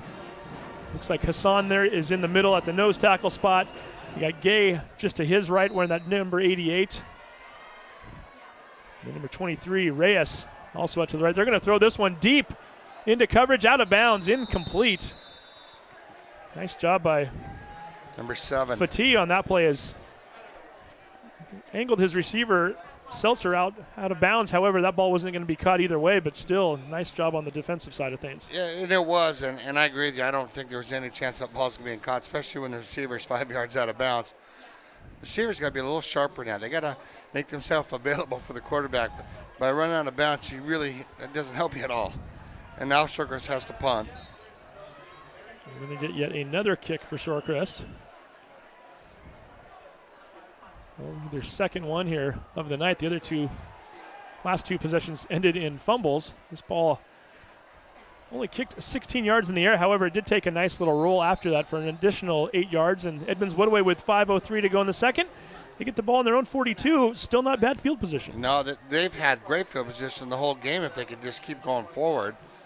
The problem is penalties have been hurting Woodway in the first half. Even though they're up 14-0, it could be a lot worse. So Edmonds-Woodway, I'm sure they would love to get another score on the board here. Take that into the half. I mean, the way their defense is playing right now, you can think that points are going to be very hard to come by. A third touchdown here in the first 24 minutes of play would go a long ways. You'd feel pretty secure, you betcha. And Cap Cherry back in, playing tailback again. We haven't seen him in that position since the end of the first quarter as Jada was getting the carries. We're going to go deep down the field. They'll crawl looking for his man. He's got Nash, and he makes the diving catch at the 20-yard line. What a catch by Nash. What a catch. Beautiful. Apparently you get credit for slide points, too. It should have been down around the 20, but, hey, nobody's complaining. They're going to spot him at the 17. That is a gain on the play. Boy, that drive started at the 42, so we've got a 41-yard gain for Jalen Nash. A nice pass by Krull. You know, that's one of the best pass plays I've seen the Warriors all year. And Krull put it where he had to, and Nash, as a fantastic receiver, laid out and made a beautiful catch. If there is an unfortunate to that, Nash was wide open. If that ball is just a little bit higher and Nash could have kept his footing, he'd still be running into the end zone. Yeah. Here comes the second play of the drive. Cherry's going to get the carry this time. Cherry looking for a room out to the left. He fumbles it. And fortunately for him, one of his offensive linemen quickly jumps on it at the 20s. Cherry now 2 fumbles today. It's been fortunate, though. Both of his fumbles have been recovered by Warriors. And I wonder if that's one of the reasons they're spelling him a little bit, because the ball's coming out of his hands. I know Coach Gradwell doesn't like that a bit. I think that was Tyler McClendon, number 66, that made the recovery, the 5'10", 225-pound junior. So they lose 2 on the play. So they go forward, then they go backwards. Yeah, kind of the theme of the night so far. Yeah. As long as you end up going forward at the end. They've done that twice in previous possessions. They're looking for a third touchdown here. Krull looking for Nash. Just a little bit too far out in front of him as he ran the slant on that play, and it's going to fall to the turf and bring up a 3rd and 12. You know, that's kind of unfortunate, because if he leads him, you called the slant, which was exactly the right route. He was wide open. He would have gone in the end zone. You got to hit him on that pass. Yeah, that's the second time now we've seen Nash open for a potential touchdown, and he did convert a first down on that first play, and a huge first down at that. Fortunately for them, they couldn't get anything on that one. Let's see if we maybe go back to number 24, perhaps. He's got the wide side of the field here off to the right. You've got Richardson off to the left. They need to get right around the 8-yard line for a first down. And, Steve, they have no safety playing out there, so I don't see why not. Krull throwing the ball down the field. Nice. Couldn't quite hold on to it. A diving attempt. That was number 8, Cooper, as Costa was looking to make yet another big play on offense. Great effort. You know, you can't. He dove and gave it everything he can, and just when the ball hit the ground, it came in loose. Yeah, Cooper with 2 catches already tonight, one of which was for a touchdown. Couldn't quite come up with that one, and perhaps we see a field goal here now. It looks as though they are bringing Carr onto the field. This will be a 37-yard attempt, and maybe even a 38, depending on where they spot it, as you've got number 11, Nico Cooper, out on the field to hold. It's a long kick for high school. And now it looks as though they're going to spot it right about at the 27. 37-yard kick coming up. Carr puts it up. And Carr puts it through. Fantastic kick. Jackson Carr with the 37-yard field goal. Edmonds-Woodway with their 17th point of the night. Pitching the shutout so far. 3:46 to go in the first half. You're watching the Sound Alive Sports Network.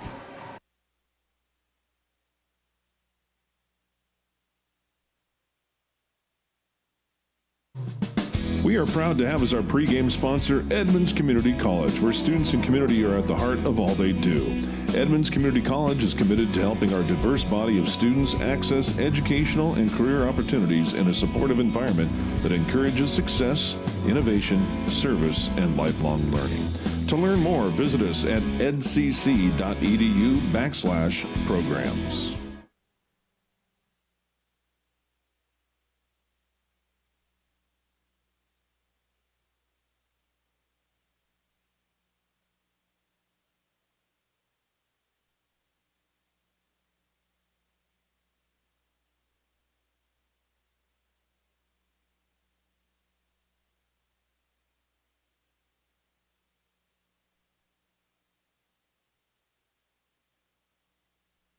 And we are back.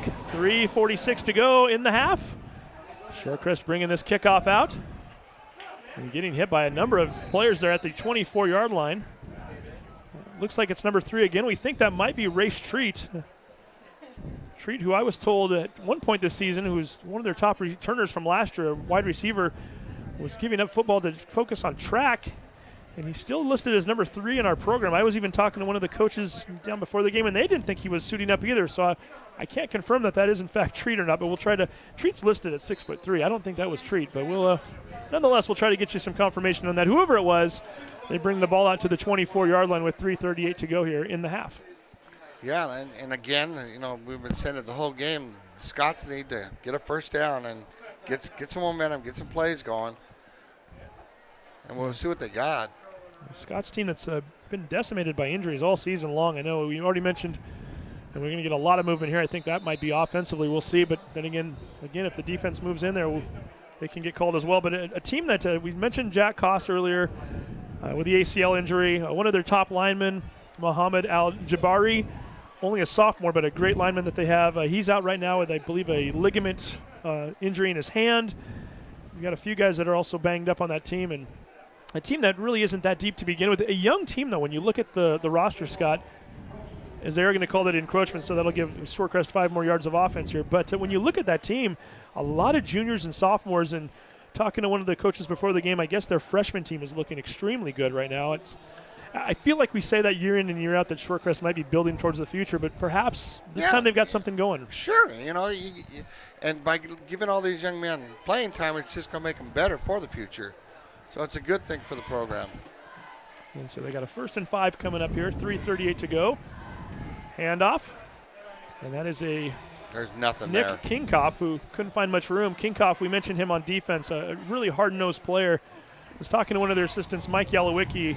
By the way, Mike's wife, Courtney, watching tonight. I wanted to give her a shout-out. Mike was a long-time assistant over at Mellick Terrace, and in his first year there coaching at Shorecrest. And just talking to him before the game, and he was telling me that just the culture there and the atmosphere, it's very positive right now. Everybody seems to be enjoying themselves, and he thinks they're really going in the right direction. And it may not equate to as many wins as they want this year. Perhaps it could. It's still an early season, but certainly it sounds like there's a lot of good things going on there. As Victor takes the snap, pitches it out to Abudu. He's got some space, finally cuts it into the middle, and this is a foot race. He's gone. He's to the 30, the 20, all the way to the end zone. Touchdown, Scots. 72-yard run.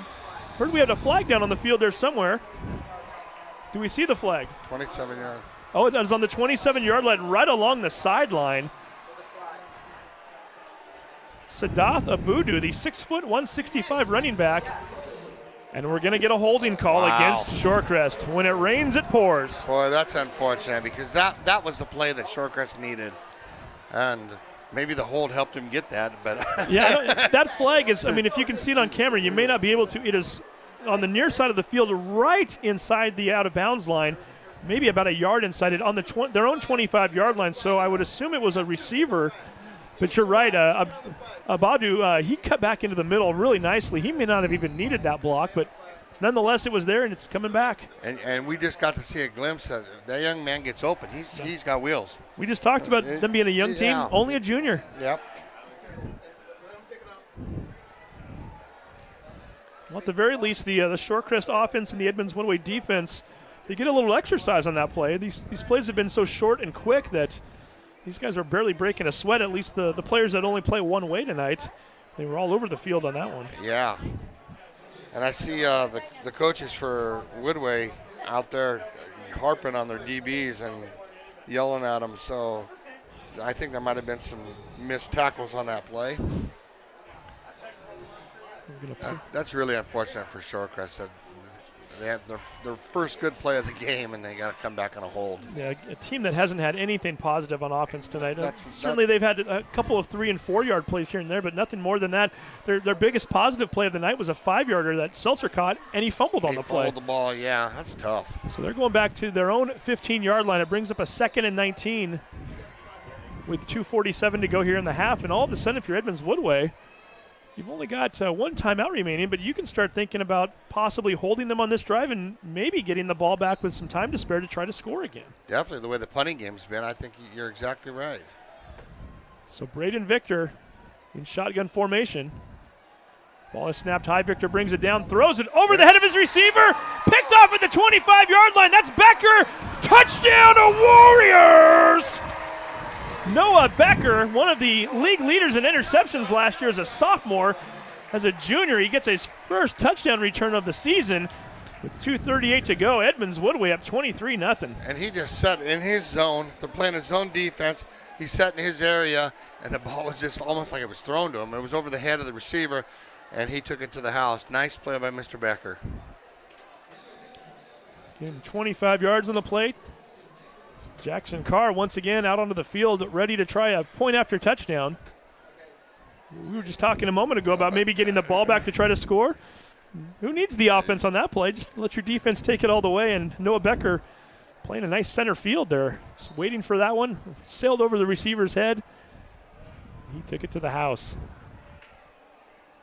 Cooper's hold is down. The kick is up, and the kick is good. We're going to take another break. We'll be right back. You're watching the Sound Alive Sports Network.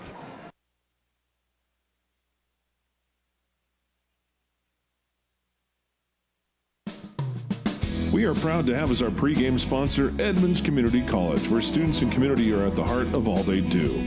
Edmonds Community College is committed to helping our diverse body of students access educational and career opportunities in a supportive environment that encourages success, innovation, service, and lifelong learning. To learn more, visit us at edcc.edu/programs.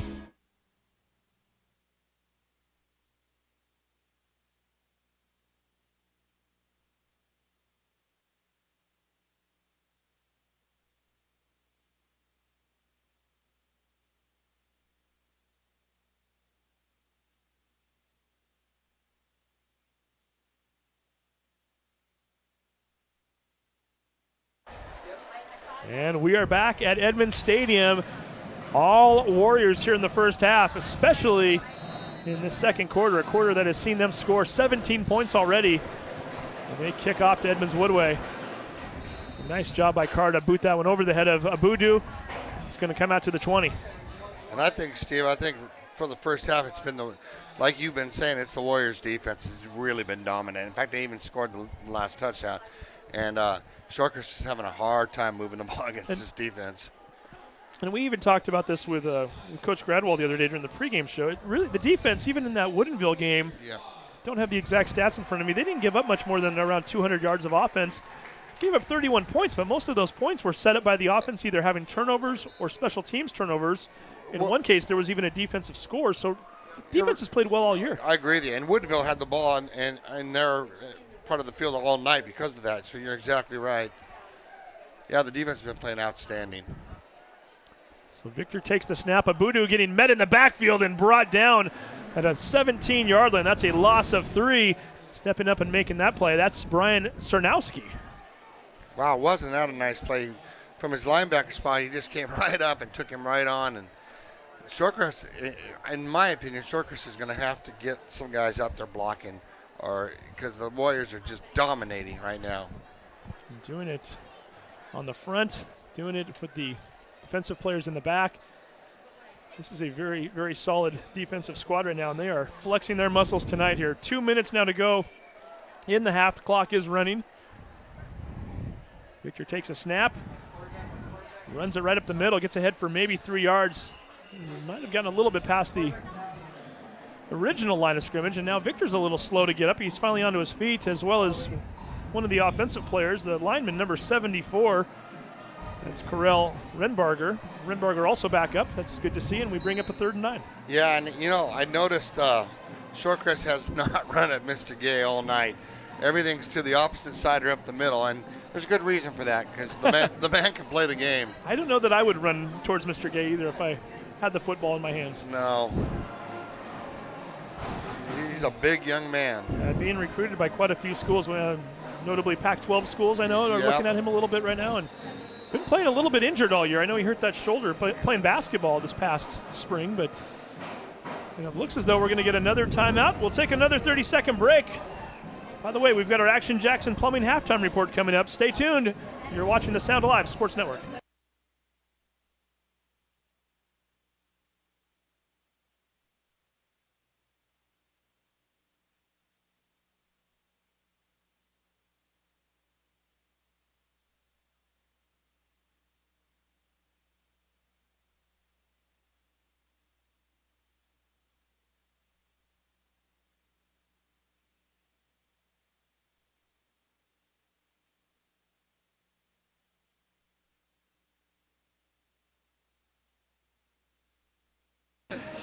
And welcome back to Edmonds Stadium. 1:06 to go here in the first half. Steve Willits, Scott Brudewald, Angelo Camo, Teresa Whipple, and a few Edmonds-Woodway players. We need to get their names before it's all said and done. We got 3 Warrior players helping us tonight as well, running the cameras and helping us with the show. It takes a village, right? And that's what we've got right now. 3rd and 8 coming up at the 22. Shorecrest using their final timeout. They're going to throw a play down the field. Almost intercepted. That was a nice go pattern. I believe that, again, we've got Treat down listed as that number 3. We're not sure who that was, but we do know who number 7 is. That's Fatih again, making another nice defensive play. Boy, he read that well, didn't he, Steve? He flew over from his safety position. He had his eyes on that ball the whole time. And now it looks like the Scots are going to punt again. And they're going to punt with 59 seconds to go in the half. Edmonds-Woodway does have a timeout remaining, so they should get the ball in good field position.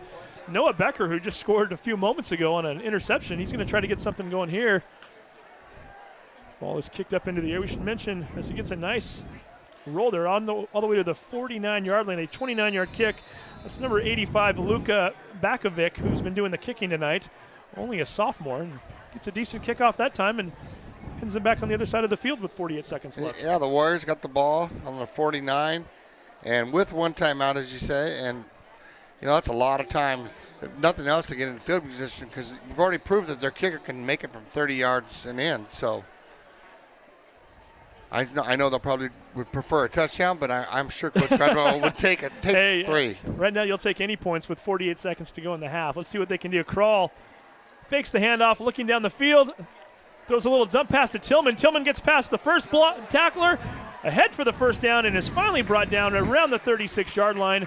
Nice screen play to Tillman on the play. Really pretty play, and Coach Gradwell's calling timeout right now. Nicely run play. We'll keep it right here. 39 seconds to go in the half. A little surprised at the timeout. Really, they were going to have to stop the clock to move the chains anyway. Plenty of time, though. You can do a lot with 39 seconds. However, from this point on, if you get tackled in bounds, you better get ready to spike the ball. You're going to have to spike the ball right. Or you're going to have to go for out patterns and try to get out of bounds. So maybe Coach Gradwell is in field position now. He's going, hey, this is what I want you guys to do. He's out there telling them, because he's out in the huddle. And so, he's telling them, this is what I want you to do every play. And I know that he's thinking ahead well before he goes out on the field. So he's got a pretty good plan on what to do here. They're looking for yet their 4th score of the quarter. We mentioned and all coming within the 7:20 mark. Kral hit Cooper with 7:20 left in the quarter for a 12-yard touchdown pass. That made it 14-0. Jackson Carr then kicked a field goal with 3:46 to go, which made it 17-0. And then 1 minute and 8 seconds later, Noah Becker taking a 25-yard interception to the house. Gives us our 24-0 score here with 39 seconds left. Cameron Kral back under center. Tillman right behind him. Cherry behind him. Kral's going to look to throw, gets blitzed. Got to get rid of it. Gets out of there onto the left. He throws it down the field. Cherry's open at the 29. Catches it inside the 10, the 5. Touchdown, Warriors! Beautiful play. Cherry made, Kral made a nice play there. I thought he was going to get sacked. He rolled out, threw a nice ball. Cherry just kept floating to the open space because Shorecrest is playing a zone back there too. Got in between the zone and took it in for a touchdown. 2-play drive, and Kral, if he gets sacked on that play, that clock continues to run, and I don't know if they can even get off maybe but 1 or 2 more plays. Beautiful play by the quarterback. He certainly is looking a lot better over the last couple weeks, and give Cherry a lot of credit. He knew that his quarterback was in trouble. He found some open space in the flat out there, got down the field a ways, and gave him an easy target and converted the touchdown. Carr with a kick. It is up, and it is good. 31-0 Warriors here with 27 seconds to go in the first half. We'll take yet another break. You're watching the Sound Alive Sports Network. Clog, drain, or other plumbing problems? Call Action Jackson Plumbing for 24-hour service. Unclogging most internal drains for just $99 plus tax. Call 425-877-5601 or visit actionjacksonplumbing.com.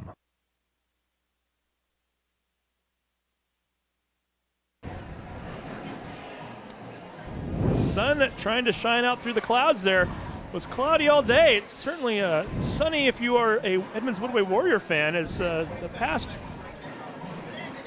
7 minutes, I guess it's 6 minutes and 53 seconds if you're being precise. You've scored 4 different times, 24 points. Jumped out to a 31-0 lead before the half. Yeah, and the way their defense is playing, I mean, they should feel pretty comfortable going into halftime because their defense has been dominating Shorecrest. Jackson Carr with the kick. Nice kick at that. Abudu fields it in the end zone, which is an automatic touchback.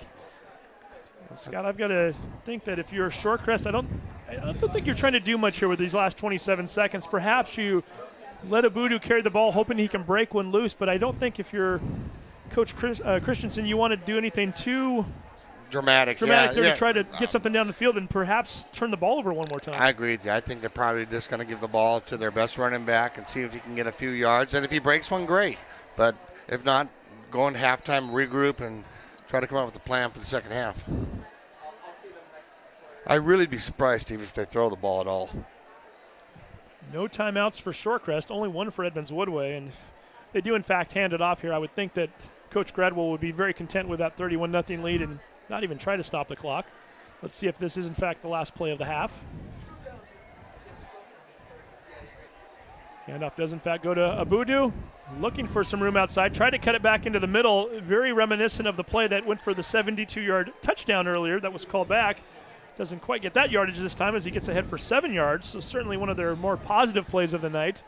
Yeah, you know that, and like you said, that's the exact same play that they ran where he broke it. Too bad they had the holding call. And that was a good-looking play, 7 yards, but that's going to do it for the half. That is, in fact, the half. 24 points for the Warriors in that quarter alone. 31 for the half. 31-0 is our score. We're going to take a break. When we come back, we will have a special guest and get you caught up on everything that took place in the first half. We will have our Action Jackson Plumbing halftime report coming up. You are watching the Sound Live Sports Network.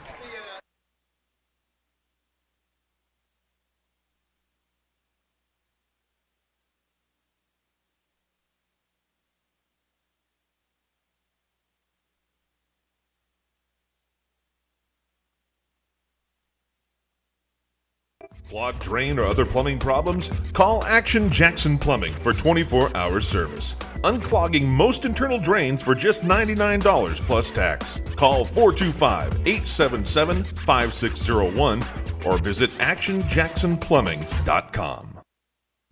High school football on the Sound Live Sports Network is presented by My Neighborhood News Network, South Snohomish County's online gathering place. Visit My Edmonds News, MLT News, and LinwoodToday.com for news, sports, and events about your community, and see what your neighbors are talking about.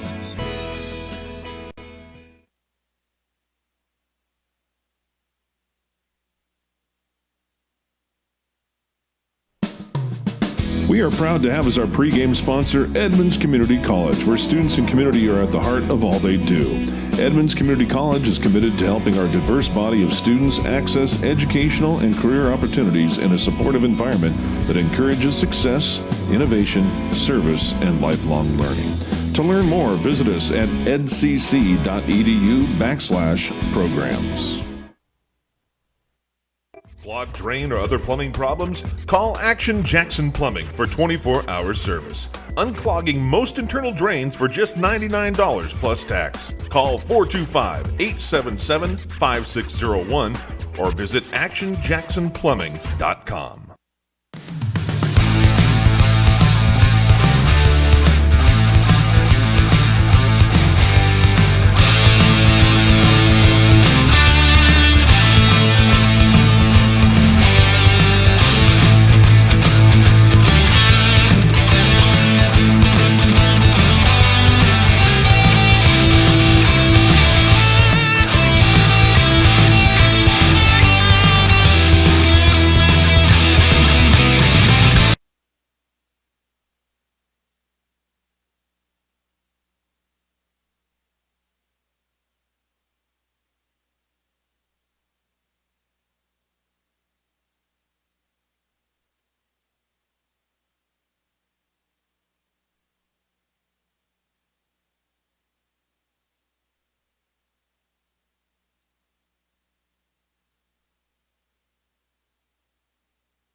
And welcome back to the Action Jackson Plumbing Halftime Report. Edmonds-Woodway 31, Shorecrest 0. Certainly somebody who roots for all Edmonds School District teams, right? Absolutely, but Edmonds-Woodway is a little near and dear to my heart, so, they're first, but I absolutely vote for all schools in the Edmonds School District. And the reason she roots for all the schools in the Edmonds School District is because she is Deb Anderson, and she works for the Edmonds School District. Your title is what? Well, actually, I work for the Foundation for Edmonds School District. There you District. go, that's right. And I'm their executive director, so I lead the organization and all of the work that we do in partnership with the Edmonds School District. That's right. Okay, so it's a partnership, but it's a great partnership at that, and you're doing a lot of things. Explain to people why we need a foundation. Why? What are the funds that we're raising on a regular basis? What are they for? So, people ask, why does a school district need to have a foundation? Well, the simple truth of the matter, and particularly in Washington State, is that there just isn't enough federal or state funding to support student learning, and we are one of the lowest states that provides the lowest amount of dollars per education per student in the United States. And so there's a huge gap in what the district can do, and we try to help fill in that gap so that we're giving our students that extra leg up to stay on track, to be as successful as their peers, and to graduate and be career and college ready. And give us some examples of what those things are that the fund is actually going towards. So we provide stipends for students where English language isn't their primary language to test proficient in their native language, and they can earn world language credits for that. We provide scholarships for post-secondary education. Students who are taking college-level coursework in high school, we provide stipends to convert their high school work into college credit, actual college credits. We provide academic enrichment grants for our teachers and for our principals. A new program that we're funding this year is music programs in the middle school and high school level in partnership with the Edmonds Daybreakers and their Jazz Connection program. And a new program that we launched 2 years ago is our Nourishing Network program. It's a weekend meal program for our homeless kids in the Edmonds School District. So a lot of great things that program providing, and you need to raise money to do that, right? It doesn't just come trickling in on its own, and so therefore events throughout the year, fundraisers. You've got a big one coming up. We do. Our Celebrate Schools 5K run. It's our 8th annual run. It's on Saturday, October 1st at Alderwood Mall. Starts and stops in front of Lowe's Theater.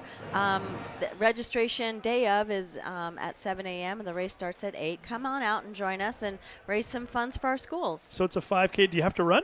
No, you can walk, you can bring your dog, you can bring your stroller. It's pet friendly and family friendly, and it's a great time. And when you say family friendly, so there are other events going on around it then too, right? Yes, we have a children's fun run. We have our high school drumlines battle it out for money for their music programs. We have games and prizes for kids to play. Build-A-Bear will be there, American Girl, Lego, and a lot of activities. It's just a lot of fun. So just about something for everyone, and certainly at the high school students, you mentioned the band's playing, which is always one of the highlights of the entire event. It is. October 1st, so it doesn't seem like it's October 1st almost already, does it? Just around the corner, next week. It's a week from tomorrow. Yes. And again, a website for that if they want, and they can register online. You can register online, foundationesd.org. You can come to our packet pickup events on either Thursday or Friday at the Linwood Fire Station, or you can register day of at the event at Alderwood Mall. And for folks who aren't able to come out, they can certainly register and have those funds go there. Other events coming up throughout the year that we should kind of keep an eye open for? Yeah, we do our Read Across America event in downtown Edmonds, and now we have another site in the city of Linwood at the new Crossroads Center. That's the first weekend in March. That celebrates Dr. Seuss's birthday and helps to purchase library books for our district. Our annual breakfast is in May. That's our biggest fundraiser, and that's on Friday, May 12th. And then we have our STEM Expo that will take place in April. So it's featuring our students who are doing great work in the STEM initiatives and going on to state and federal or regional and national and international competitions. It's really exciting what's going on in our district. Sure, and something to reiterate, and we didn't really touch on this too much early on here, but it's not just the high schools. I mean, we're used to talking high school football here on Friday nights, but this is district-wide. How many schools are there right now? We have 33 schools in the Edmonds School District and over 20,000 students on all of our campuses. We're really the largest school district in Snohomish County. So this is a vital program. So get out there, support these causes, and again, October 1st. Saturday, October 1st. Saturday, Alderwood Mall, and where do they go again at the mall? Lowe's Theater. Easy to find, right? Yeah. So next Saturday, a week from tomorrow, we'll see you there. We'll see you there. Deb Anderson, thank you very much. Good to see you again, Steve. You as well, and we'll let you get out of the sun here as it starts to beam through. We're going to take another quick break. Again, this is the Action Jackson Plumbing halftime report. Edmonds-Woodway 31-0 over Shorecrest. You're watching the Sound Alive Sports Network. Clogged drain or other plumbing problems? Call Action Jackson Plumbing for 24-hour service. Unclogging most internal drains for just $99 plus tax. Call 425-877-5601 or visit actionjacksonplumbing.com.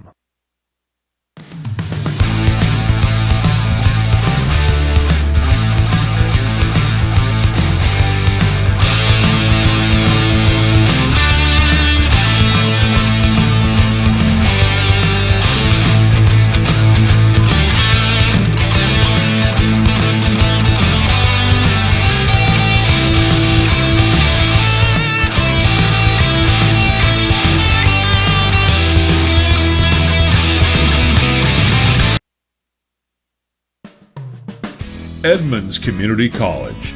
Join Edmonds CC in celebrating its 50th anniversary at its celebration event Friday, September 16th, starting at 4 p.m. on Triton Field. For more information, go to www.edcc.edu/50. High school football on Live Sports Network is presented by My Neighborhood News Network, South Snohomish County's online gathering place. Visit My Edmonds News, MLT News, and LinwoodToday.com for news, sports, and events about your community, and see what your neighbors are talking about.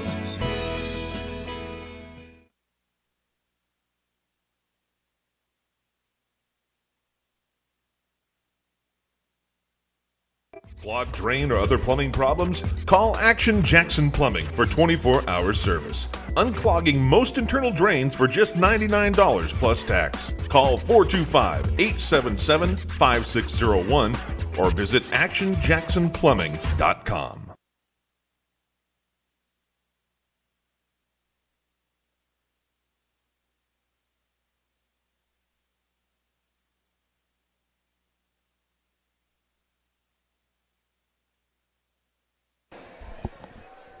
And I was just about to comment on how great the band sounds, Scott, and as soon as I hit the go button, they stopped playing. So you'll have to take our word for it. Edmonds-Woodway's band sounds spectacular tonight, almost as good as their football team. Boy, what a half. 31 points, 24 of which came in that second quarter. Yeah, and I was talking to a couple of the Edmonds-Woodway coaches at halftime, and, you know, as we've been saying the whole game, they're very pleased with their defense. They got for Shorecrest offense, they have minus 17 yards total is what they got. Yeah, minus 17 yards. You usually win football games if you hold the other team to minus 17 yards, right? Yeah, that's pretty good. And Shorecrest, their depth is, you know, really, I think, starting to hurt them when they play a team that has, I mean, Edmonds-Woodway probably has 20 more players than Shorecrest does. And we're starting to see that. I saw a few guys at the end of the half being banged up with ice over there. And now you've coached football in the past. 30 years. I don't know. I'm hoping you didn't have very many 31-0 deficits at halftime, but when you did occasionally, right? Yes. What are you telling your team right now? Well, you want to keep the momentum up. You want to keep them positive, and you want to look for positive things. I used to coach for many years with Chris Gradwell, who's John's brother, and we were on the backside of 31-0 at half. And you know, you want the kids to make good positive plays. You want them to work on their game and get momentum for next week, because, you know, it's a different opponent next week and good things happen. In the second half, I'd have my guys come out and I'd be saying, hey, let's pretend it's 0-0. Let's start off 0-0. And you're right, you need momentum because you play Linwood next week. If you're Edmonds-Woodway, that's a very good Linwood team right now. And here come the Warriors right now onto the field. 24 points in the second quarter, and it's not as though when you're up 31-0 you can't clean some things up. And certainly for Edmonds-Woodway, maybe one of the things in the first half was, in fact, the penalties. I'm sure that's something that Coach Gradwell is addressing right now, or was addressing in the locker room. I'm sure he was. I know that, and they were dumb penalties, like a block in the back when you didn't need to, or offsides, stuff like that. They'll definitely were talking about that. And hold on to the football, and not turning the ball over.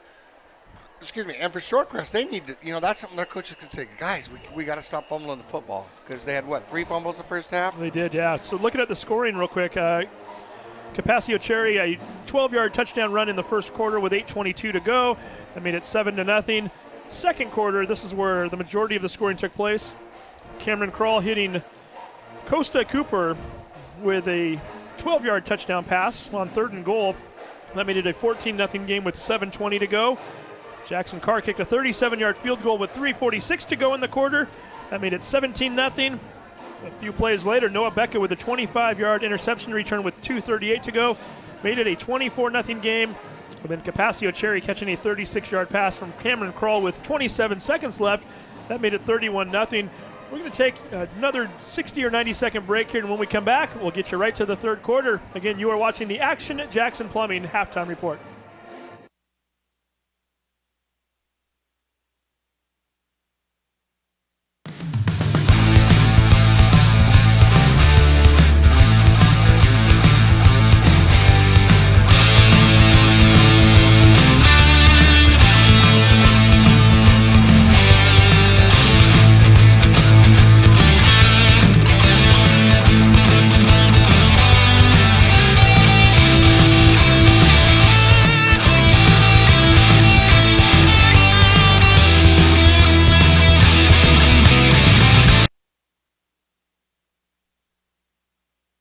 Clogged drain or other plumbing problems? Call Action Jackson Plumbing for 24-hour service. Unclogging most internal drains for just $99 plus tax. Call 425-877-5601 or visit actionjacksonplumbing.com.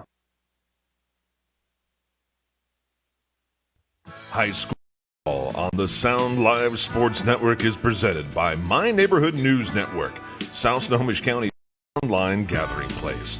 Visit My Edmonds News, MLT News, and LinwoodToday.com for news, sports, and events about your community, and see what your neighbors are talking about. Edmonds Community College. Join Edmonds CC in celebrating its 50th anniversary at its celebration kickoff event Friday, September 16th, starting at 4 p.m. on Triton Field. For more information, go to www.edcc.edu/50.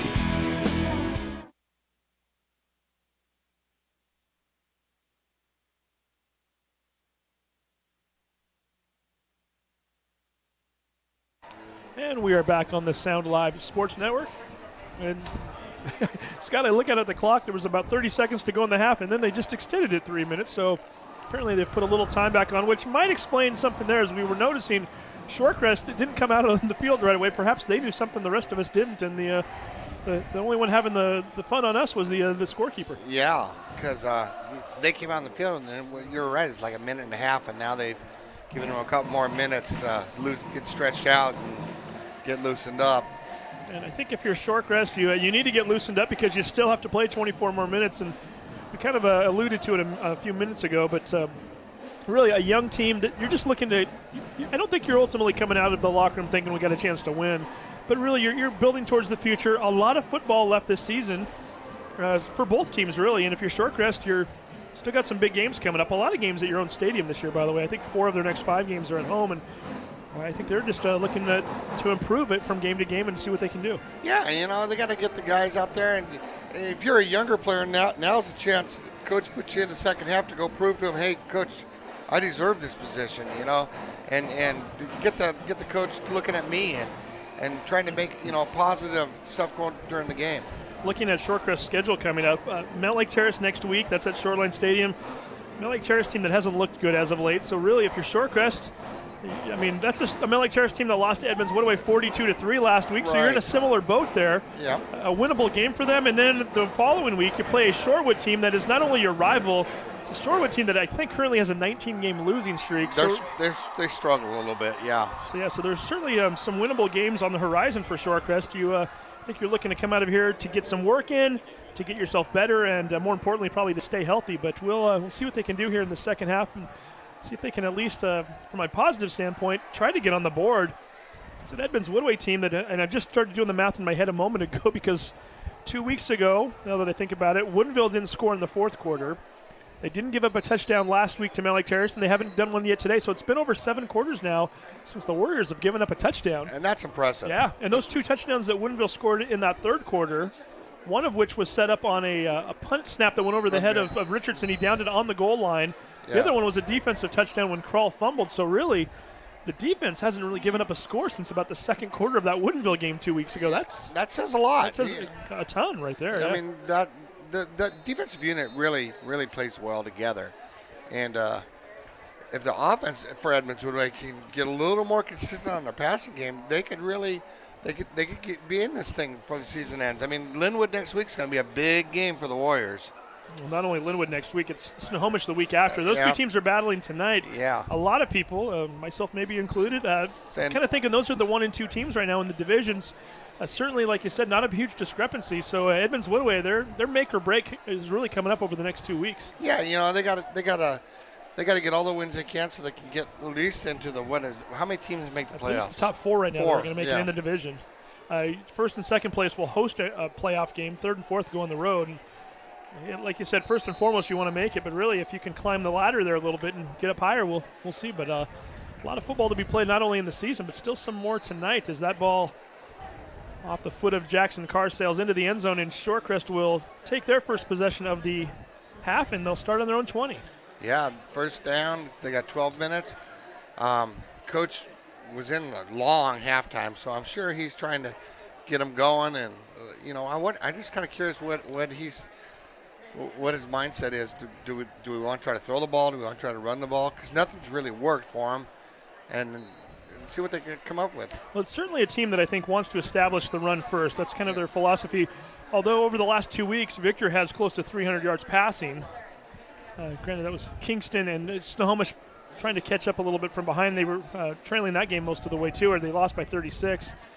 But I will be curious to see if we maybe see a little more passing from Victor here as we start. And that first snap goes way above his head, I should say. He had to jump up to get it, and Abudu being stopped well short of the line of scrimmage. He loses about 5 on the play. And again, as you called, the snap was over the quarterback's head, and the quarterback had to reach high for it, and that put the timing off the play. When he did pitch it to the running back, he was already, there was so much green over there, he had no place to go. So the first play of the second half, very similar to what we saw in the first half when they had negative 17 yards. Shorecrest is definitely going backwards. Now, if you're doing a little quick math there, you're now at negative 21 for the game, are the Scots. Victor having to take another snap that didn't come in right away. And once again, swarming into the backfield are the Warriors. Abdul Ijada making the tackle there. Another loss. This one's back at the 13-yard line. I'm going to call it a 3rd and 17 coming up. And there's not one guy making that tackle, Steve. There's 4 guys making that tackle. The Warriors are swarming to the ball. And again, I think the snap being high, it's throwing the timing off for the Scots. I almost started to say high snap, but I watched it. Victor jumped. It was almost like he's anticipating high snaps now. The ball was right around his breadbasket. I think he was almost paranoid. And I saw him jump too. I think you start to lose confidence maybe in your ability to snap the ball a little bit, or at least you lose confidence in your snapper. And it's almost as though even when he doesn't have to jump now, he still leaves his feet, and that costs a split second. And we see another high snap, and he has to retrieve every time. That ball's caught by who we think is Ray Street. He fumbles the ball, but he's already out of bounds. Did pick up 13 on the play, but it's going to bring up 4th and 4. Now, with down 31-0, do the Scots go for it, or do they kick? It looks like they're kicking. Yeah, there's one mindset that says you really have nothing to lose, but at the same time, you still want to try to play competitive football, and you don't want to keep giving Edmonds-Woodway the ball in great field position. Perfect field position, yeah. Yeah. We'll see what the punter can do here again. This is Luka Bakovic, the sophomore, coming out to punt one more time. Had mixed results here so far. That one's going to bounce back to him. He cradles it into his hands and is finally able to get the kickoff. Becker's going to come up. Fair catches it at the 41. Only a 14-yard kick. Yeah, that was tough because the ball bounced to him. I mean, I think he did wonderful just to field the ball and get the kickoff. So Edmonds-Woodway, you look at their offense in the first half. They started their first drive at their own 18, but after that it was their own 35, the Scots 32, the Scots 28-yard line, the Scots 41-yard line, their own 42, midfield. I mean, so really all night long they've been starting in great field position, and third quarter is no different right now. Yeah, they've been on the Scots end of the field the whole night. We're going to get a handoff on the play right up the middle. Mr. Tillman? Faked me out on that play. I thought that was going elsewhere. Tillman did, in fact, have it in his hands and gets ahead for a gain of about 4. Yeah, that was a nice play. Quarterback Kroll did a nice fake on that. And Tillman took it right up the middle. I think the Warriors are going to just run the ball. Eat up clock. Eat up clock, exactly Get the ground game going, and you're already showing some domination there. Your offensive line is winning the battle in the trenches. Why not? Kroll, hands to Cherry. Cherry starts out to the left, cuts it into the middle, and finds some space all the way down to the 31-yard line, very close to the first down marker. It looks as though they're going to wave the markers. Well, maybe not. They haven't done it yet. I thought I saw the line judge starting to wave at the spotter, but apparently they're going to say, well, boy, if they're spotting it right there. Well, if he spotted there, it's a first down. And finally we do, in fact, see the chains move. So yeah. Nice job by Cherry to pick up maybe about a yard more than he needed, and it gives Edmonds-Woodway another 1st and 10. Kroll takes the snap. He's going to hand it to Tillman. Barrels his way down to the 22-yard line, a gain of 8. That was a real nice quick hitter, right between the guard and the center on the left side. Well done play. Henry took it one step and got the ball, and he busted right there. Nice run, nice call, nice play by the Warriors. Kroll running over to the sideline, gets the play. We're going to go 2 wide receivers out to the right. Jalen Nash all the way out on the far side. Richardson lined up in the slot. Capaccio Cherry and Henry Tillman are your running backs. Cherry's going to get the carry this time, and Cherry not finding any room. Nice job by the Scots. That was number 34, Lane Lyons, that made the initial contact. Boy, did he make a nice play. Coming through his linebacker spot on the right-hand side, and to get Mr. Cherry. That was a nice play. Cherry, not an easy guy to bring down on your own, and granted, he did get a little help at the end there, but certainly Lyons standing him up nicely and made the initial contact and did not let Cherry out of his grasp. And we get another Edmonds-Woodway timeout. We'll keep it right here. It's 3rd and 6 right now. I'm not sure how quick this timeout's going to go by, but Gradwell's out on the field, and I think he's probably out there dialing up a play for first down and telling them exactly what he wants being run.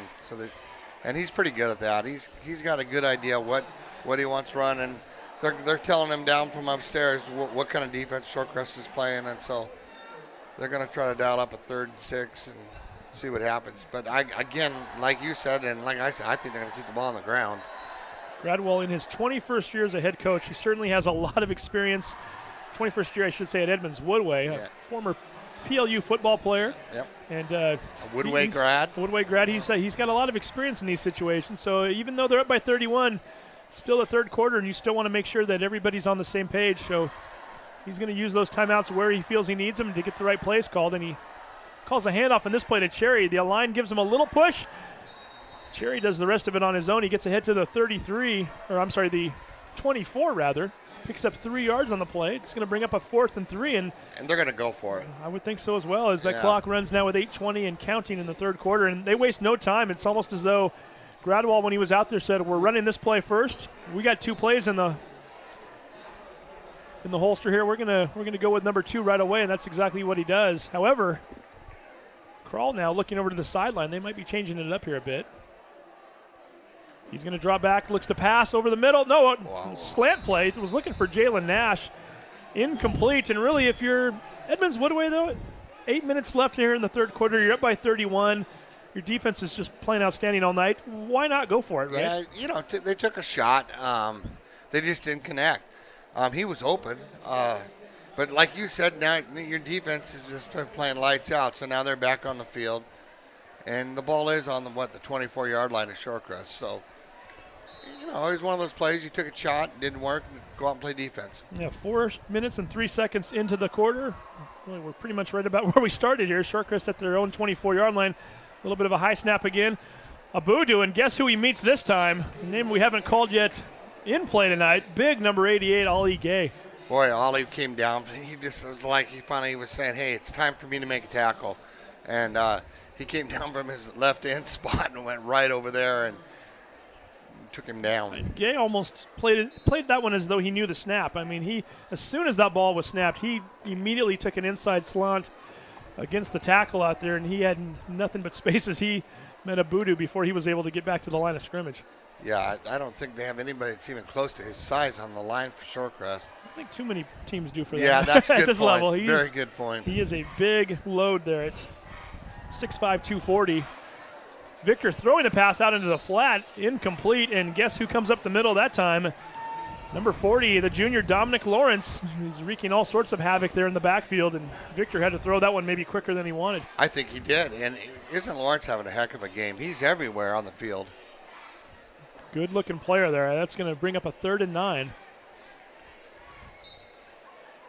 We wondered what kind of an offense Shorecrest was going to run. We're seeing a little bit of everything. They're trying. Still trying to establish the run and trying to mix it up a little bit. And if you're a coach, you can't exactly tell your kids it's over. You're going to try to play and do whatever you can to get the ball moving. Every snap's from a one new side of the field snap. to the other. Absolutely. Just keep trying, Abudu lined up in the backfield. Victor still in shotgun formation. Looks to throw it out. He's almost threw a pick off there. They're going to say that's a fumble? Apparently they are. It looked as though his arm went in motion. I thought it was a forward pass, but Yeah, they definitely called it a fumble. Point, I'll tell you whose eyes must have been a little big on that play was Ramiro Reyes, number 23. Victor almost put that one right into his hands. Yeah. I think that's what happened. It looked as though Victor was trying to throw the ball, realized he was right in Reyes' direction, and almost tried to pull up. And in doing so, the ball dropped right in front of him. Going to call it a fumble, so they'll spot it back at the 14-yard line. It brings up a 4th and 20. Do the quick math. They lost 10 more yards on this drive. Yeah. And now that they don't have enough guys in, they got to run a guy off the bench to get in. Yeah. So already for the second time in this half alone, and we're not even halfway through the third quarter, Mr. Bakovic is going to have to punt one more time. This time, Becker's going to field it at the 43. He's going to have a return. Can't break out of the first tackler. And we do get a flag down thrown very late at the end of the play as Becker returns it to the 37. I think that one might be on Edmonds-Woodway as it's thrown right around the vicinity where you normally get a hold or a block in the back. Block in the back.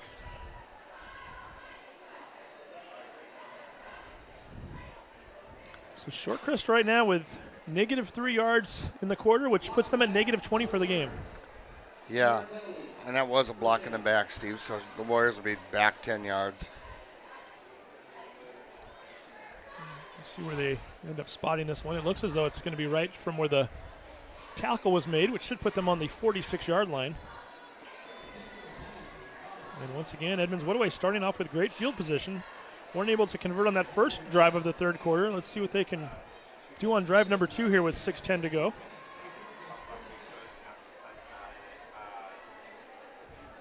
The Warriors got a new quarterback in, number 10. Oh, that's Chappelle is back in there. Okay. Riley Chappelle, the junior. We've seen him play a little receiver this year, too. Caught a touchdown pass last week. He's going to pitch that one to Cherry. Cherry looking for room out to the left, cuts it back towards the middle. Does a nice job to stay on his feet as he dives his way forward all the way down towards the 37-yard line. A gain of right around 9 yards. Nice job by Cherry. Yeah, and again, the Warriors, they can really run the ball at will right now. I mean, get 5, 7, 8 yards a lick. And I wonder if Coach Gradwell was a little upset with that slant pattern that Mr. Kroll threw that last time.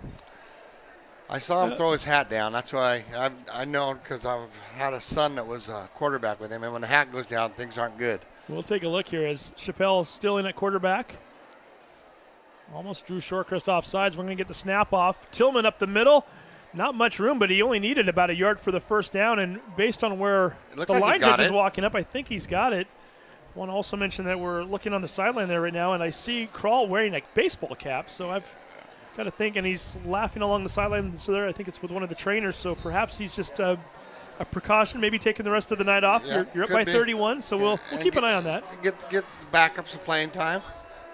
And Chappelle is certainly a guy who can get the job done. We've seen him play quarterback a little bit this year. He had a few snaps in that Woodinville game 2 weeks ago. I still haven't seen the chains moved yet, but that ball, the where it's spotted right now, it looks like it should be a first down. Yeah, and they got the second down or the yard marker 2 yards on the opposite side. So, yeah, they're calling timeout, refs. They got to get it together here. Well, I think they might call a timeout perhaps to measure on this play. It's very close.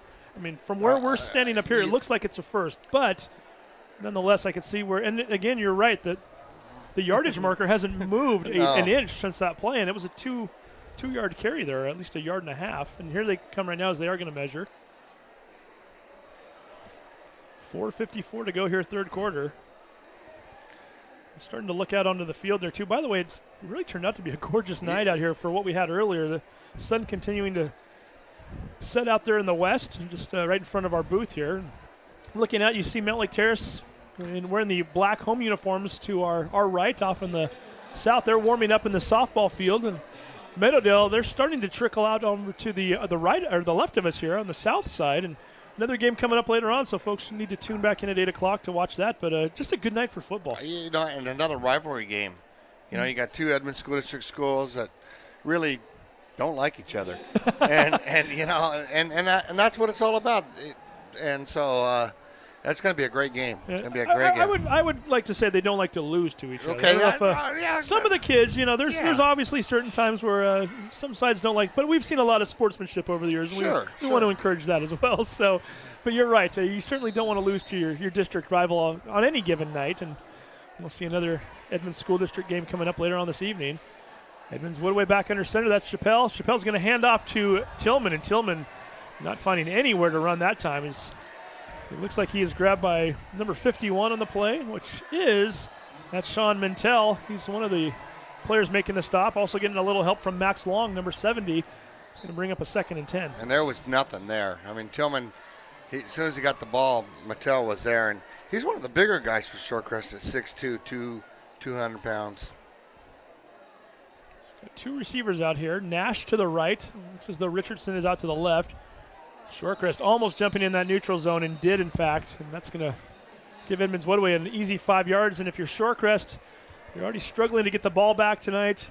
You're having a little trouble stopping this Warriors running attack. You get the nice stop on first down. You don't want to give them 5 free yards on second. And that's one of the things that, you know, you were saying, if you're down 31-0, well, as a coach, you're saying, guys, we got to be disciplined. You know, and jumping off sides is not discipline. And so that's something that they're going to look at in the film tomorrow, and they're going to say, you know, right here, guys, this is where we got to clean it up for next week. Edmonds-Woodway wasting very little time once the yardage is marked off. Chappelle running them right up to the line. He's ready to go. Referees giving them the signal. 4:04 left here in the third quarter. Handoff goes to Cherry. Cherry getting very close to that first down marker. Let's see where they spot him. Ran off the left tackle there and picked up right around 5 yards. That was a nice run. You know, for a sophomore, he really runs hard. I also like the way he runs low to the ground, and his legs are always pumping. He gets that lean, so he's always getting that extra half yard or whatever he can get. And, you know, even in that Woodinville game where they only had 15 yards of total offense, just watching him all night, again, Woodinville was busting through the defensive line was busting through the offensive line all night long. Even on those plays where he had nowhere to go, negative yard here, negative yard there, he was still fighting for every inch he could get. Yep. And we got a new ball carrier this time as number 31, Chris Tilbury, is getting his first carry of the night. Tilbury, one of 6 Warriors who scored touchdowns last week in that 42-3 victory over Mount Lake Terrace, only a junior, and he gets forward for a gain of about 2 yards. It's going to bring up 4th and 1, and once again the Warriors electing to leave their offense on the field, and they're going to go for it once again. Yeah, you got nothing to lose, and I guarantee you this time they're running the football because you're up 31-0 and you have to get a yard. I wouldn't be surprised if they ran a sneak. Let's see what they do here again. Chappelle under center. 6 foot, 165 pounds. Oh, and we get a lot of movement here, and I think this one might be pushed back 5 more yards. Now you might punt. Coach Gradwell's going to call a timeout, I bet. No. Still at the 32-yard line, so really you're kind of in that no man's land area where if you punt the ball, you're not doing yourselves that many favors. I mean, sure, you can try to pin them inside the 10 or 15, but we've seen those kicks kind of go astray too, and the kicker's almost thinking too much about it. And matter of fact, we had Richardson's 10-yard kick early on in the game when they were at the 35. You really don't have much to lose on this play. You might as well go for it and see if you can't get the first down and keep the chains moving and keep the clock rolling, and that's what they're going to try here. 4th and 6 coming up. Chappelle fakes the handoff, keeps it himself. This is a run from the get-go. Yeah. First down yardage and a little bit extra. Gets out of bounds right around the 23-yard line. Great play call by the Warriors and great execution by Chappelle and his offensive line. You couldn't have said it any better, Steve. Great call and nice fake. I mean, he faked it to his running back and kept bootlegging around the left side. Nice play by the quarterback there. So 2:19 to go here, third quarter. Not the most exciting quarter if you're looking for action, but really if you're Edmonds-Woodway, it's kind of going to script right now. I mean, you haven't let Shorecrest get on your side of the field. You haven't scored any points. But really, you're running clock. You're running clock, and you really don't need to. You're getting some of your backups some experience right now too, which is great. So we'll see how the rest of this quarter plays out. Tilbury's going to take a pitch to the left. Does a nice job to tiptoe down the left sideline there, and might have picked up a couple extra yards. We'll see where they spot him here. As he may, in fact, actually they're going to say he went out of bounds before he was tiptoeing, so we'll call it a gain of maybe a yard. Wow, because I'm like you. I thought he got more, but it's hard to see on that far side of the field. Great effort by him, though. I mean, again, we knew he was going out of bounds. It was just a matter of where he was going to step out at. And we thought he might have gotten down further. Of course, he's on the far side of the field. So, but nice effort. And, hey, they'll take what they can get right there. That's a yard gain. 2:11 to go, third quarter. Chappelle once again under center. This time it's Tillman for another dive. And once again, he's not going to find much space. You know what I just noticed, Steve, is Shorecrest is loaded up. They have no safety playing. They had 10 men on the line of scrimmage that play. And so, I mean, now would be a time, if you want to throw a little pass over the middle, you might just score a touchdown. Because you can see the safeties are even creeping up. They got everybody up in the box. And that's because the Warriors running game's done so well tonight. Well, I think a lot of that's maybe attributed to the fact that they're not thinking that they're looking to pass right now because of the 31-point lead, too. So we'll see what Gradwell decides to go with here with 1:33 to go in the quarter. He does, in fact, look to quick slant it. That's Richardson. Richardson at the 5. Gets down to the 4-yard line, a gain of 20 and a first down. Yeah, I kind of had a feeling that was coming. If they're going to creep up like that, it's almost like they're begging the Warriors to throw the ball on, and you got to do it because that's the only way you're going to keep them honest. We've got the 10th play of this drive coming up, and again, this is another drive that started on the Scott side of the field. So Edmonds-Woodway using every play in that 4-down territory to another first down. It's third down. It's fourth down. It's third down again, and just very slowly moving that ball down the field and eating up clock. They get it at the 5 here. Tilbury with the carry. Warriors touchdown. Nice play. Nice hole. Tilbury's quick. He's quick. He got through there. But that hole, maybe you and I could have run through there. Well, maybe you. I don't know about me. That was really a nice job by the offensive lineman on that. Opened up a nice hole.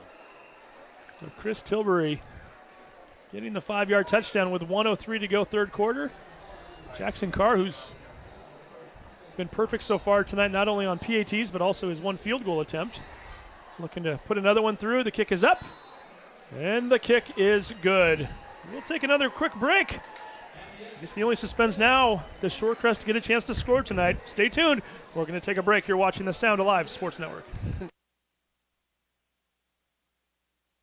Clogged drain or other plumbing problems? Call Action Jackson Plumbing for 24-hour service. Unclogging most internal drains for just $99 plus tax. Call 425-877-5601 or visit actionjacksonplumbing.com.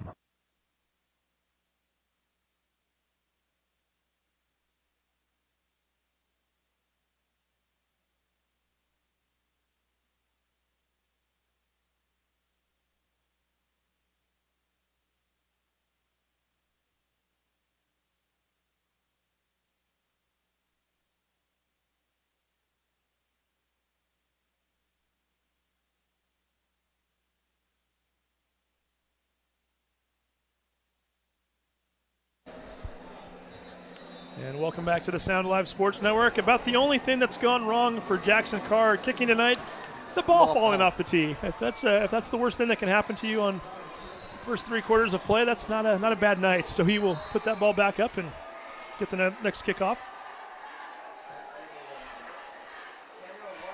The ball goes sailing into the end zone and will come out to the 20. Yeah, he's had a real nice night kicking. I mean, made a nice field goal, got all the extra points, and he's kicking the ball out of the end zone. He's doing a really nice job.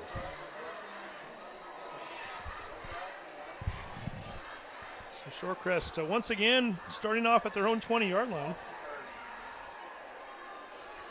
We're talking some of the Edmonds-Woodway players who are helping us with our broadcast tonight. Chris Arona, we've got James Randall and Warren Altenherd, all giving us an assistance tonight on making this happen. So if you see them around school this week, thank them for their help. Again, without the assistance of these players, we can't make this happen. So we certainly appreciate them for coming on up to the booth or up at least at the top of the grandstands to help us. Victor fumbles the snap. I don't know if he got it back or not. Edmonds-Woodway seems to think they have it, and in fact, they do. The big fella, number 72, that's Muhammad Hassan holding that ball up. Another turnover for Shorecrest, and once again, Edmonds-Woodway in prime field position. Yeah, I mean, if you're Shorecrest, this one, Edmonds-Woodway's got the ball on the 18-yard line. That's tough. You're now at -5 for the half, -22 yards for the night for Shorecrest. And boy, not a laughing matter if you're a Scots fan, if you're a Scots coach on that offensive side of things. At the very least, you'd like to think you could still get something positive before it's all said and done tonight. But with 57 seconds to go in the third, you're going to have to wait a little while longer now as Edmonds-Woodway's offense is back on the field. And once again, Riley Chappelle. Warriors. And the Warriors might have jumped. Yeah, they jumped.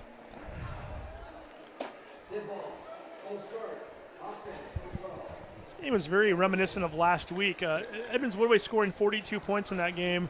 Defensive touchdown. Last week it was Linda Mood who had the interception. Tonight it was Noah Becker. You had 2 different scenarios in which the Hawks of Mount Lake Terrace were looking to punt. I think one time they were down at the 4, the other time at the 10. Edmonds-Woodway converted both of those. Another interception that I believe was returned to the 25. Short yardage field position all night, and the Warriors were able to execute and get the touchdowns when needed. Very similar to what they're doing tonight. It's the offense is playing well, but it's really been the defense that's put them in position all evening. Oh, I agree with you. And, you know, the short yards, it makes your offense look good. Here comes the snap. And stacked up at the line of scrimmage. Let's see if that was Tilbury. Didn't get a look at who the carrier was with all those white jerseys wrapping him up. Tillman. That's actually Tillman. You're right on that play. So yeah. Tillman getting a fair share of carries here. I think that's unofficially his 4th carry of the quarter now.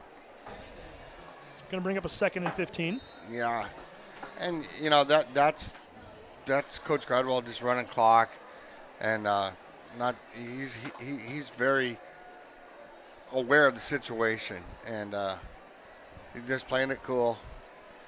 19 seconds and counting here in the third quarter. This might be the last play of the period. We're going to get another play from Tilbury. Tilbury gets space, uses his speed to the 5. Did he get in? Touchdown Warriors! Chris Tilbury with a 23-yard run. I thought for a moment there he might have stepped out. He was tiptoeing right down that inside the 10-yard line, kept his feet in bounds. Nice job by Chris Tilbury. 2nd touchdown for him in the quarter. Beautiful run, beautiful run. I was with you. I thought he was going to go out of bounds.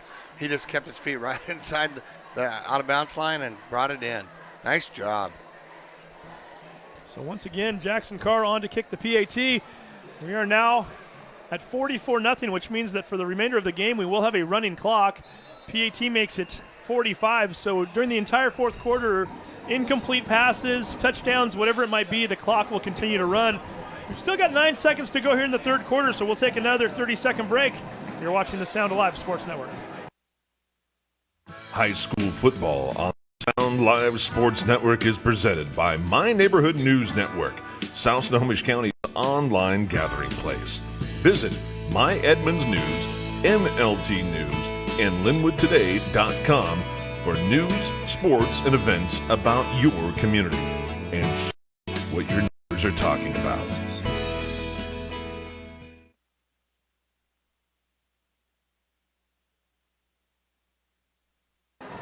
And welcome back to the Sound Alive Sports Network. 9 seconds remaining here in the third. It is all Edmonds-Woodway at this point. Really remains to be seen now is if Edmonds-Woodway do the math in our head again for the 9th straight quarter coming up here, if they can keep their opponent out of the end zone. That's a nice little streak to have going. It's a great streak.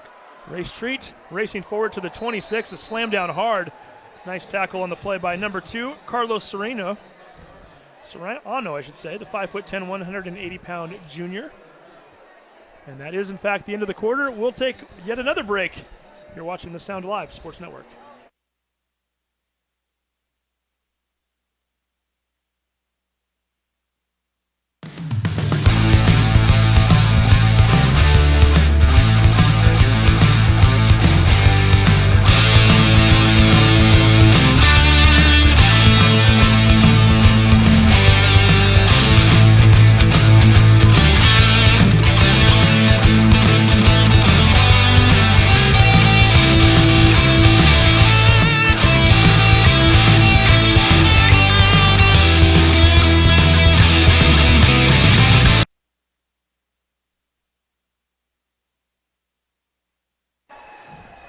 And welcome back to the Sound Live Sports Network. Steve Willits along with Scott Brudevold. And Scott, like I said, we're almost looking for reasons to keep watching, but I like the scoring streak we just talked about. And Edmonds-Woodway, if you're a defensive player, you're proud of that. You always want that 0 up there, don't you? You bet, yeah. And that's something that, I was at a Husky game this year, and it was a blowout. And then they put the second-team defense in, and the first teamer, the other, I think it was Idaho or Portland State scored, and the first teamers were kind of bummed out because you want that goose egg if you're a defense for pride. But now I wonder if Coach Gradwell's going to start playing some of his younger guys, getting them some PAT out there. Well, that's exactly what I was going to say, too. The thing you like about a 45-0 game, you certainly don't like to see any young athletes embarrassed, but it does provide opportunities for other players that maybe wouldn't get to play otherwise. Think back to your own time, or at least my own time when I was a sophomore, and we got those minutes. I mean, it was always a big deal. If you're a JV player and you get in under the lights on a Friday night, the band is playing, your parents are here, it's always fun. That's what we coach as younger kids. The goal is to be Friday Night Lights. I mean, that's the whole deal. It's the big time. Oh, fumbled again on the snap. And Victor falling on it at the 15-yard line, and when it rains, it pours, and this time they're going to lose 12 on the play. That snap, unfortunately for Shorecrest, didn't even get off the ground. He rolled that back. And so now I wonder if it's in the center something's in his head. You know, it's one of those nights where like, hey, it's not working, and I think they just subbed out the center. In fact, they brought in a new one. Yeah, 10:49 to go here in the game. It is running clock at this point, so every time we will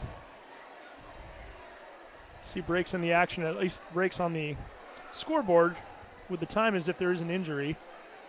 Ray Street lining up way out to the right now. Noah Becker blanketing him at his left corner position. Victor keeping the ball, pitches it late, tries to get Abudu out for some space. Abudu is going to be met by 3 or 4 different tacklers there, a couple of which were number 12, that's Jaro Rouse. Also number 45 in on the tackle, Sean Norton. Shorecrest ran a little option on that play with the quarterback taking it down the line, and had the option to keep her pitch, and he ran it up a couple of yards and then pitched it. It wasn't a bad-looking play. And the thing that I keep going through in my own mind, not having seen Shorecrest play this year until tonight, this is a team that put up 300 yards of passing over the last 2 weeks. One of those teams they played was Snohomish. Yeah. Snohomish is a darn good ball club. I mean, it just kind of drives home to me. There are times when you play a high school football game where one team is just outmatched. It doesn't necessarily mean one team is really good. The other team just struggles. I got to give a lot of credit to this Warrior defense and the way they've been playing. And yeah, they've been outstanding. Even their second teamers who are cheering now are all over the field. That was Chris Lee with a 9-yard catch on that play. It's going to bring up 4th down and a yard to go. So actually, that was on 4th down. They ran that play. Yeah. Decided they weren't even going to punt that time. They just went 4 and out. So they did get a little positive yardage. I guess that's the the plus side of that. But nonetheless, Riley Chappelle's going to come back on and play more quarterback. And I think the Warriors got the second team offensive line and wide receivers and running backs in now.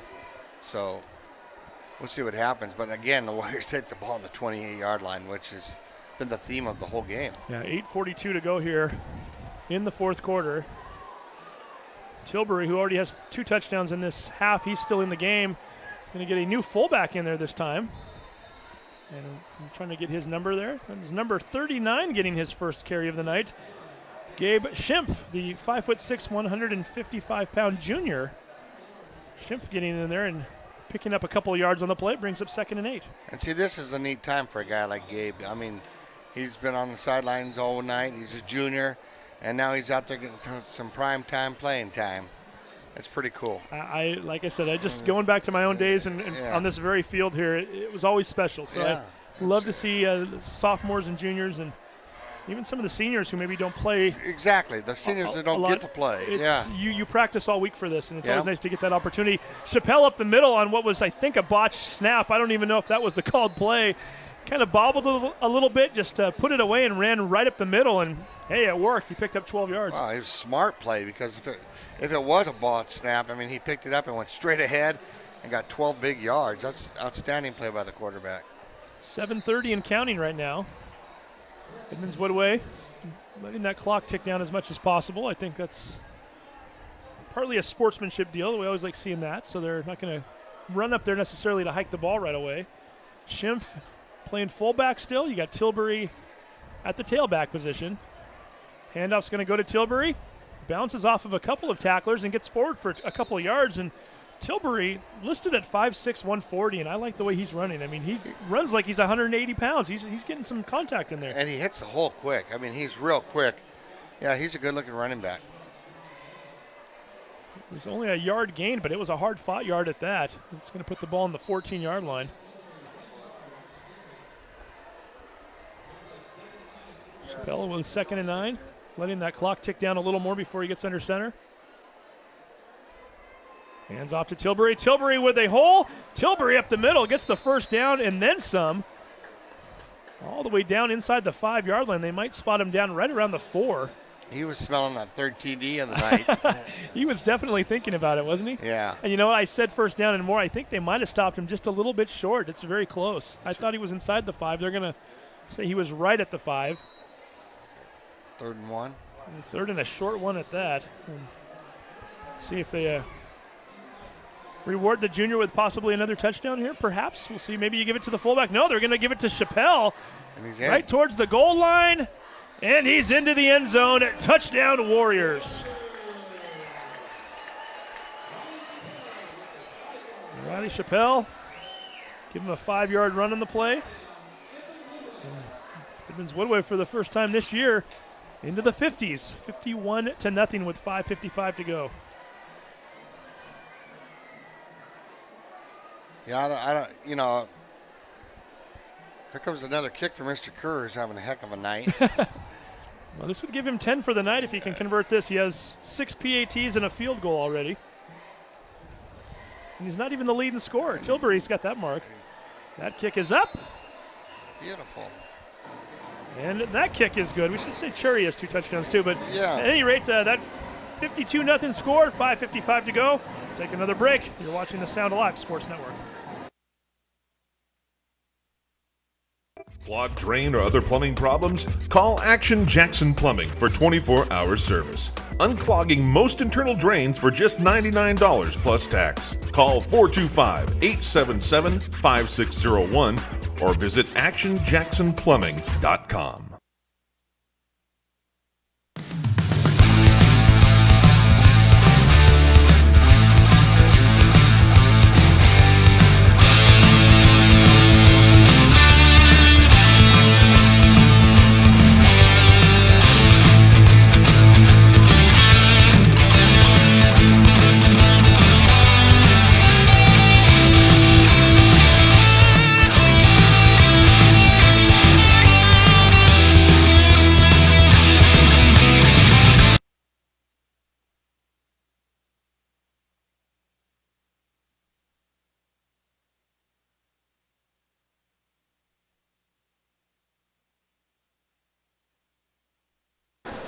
And welcome back to the Sound Live Sports Network.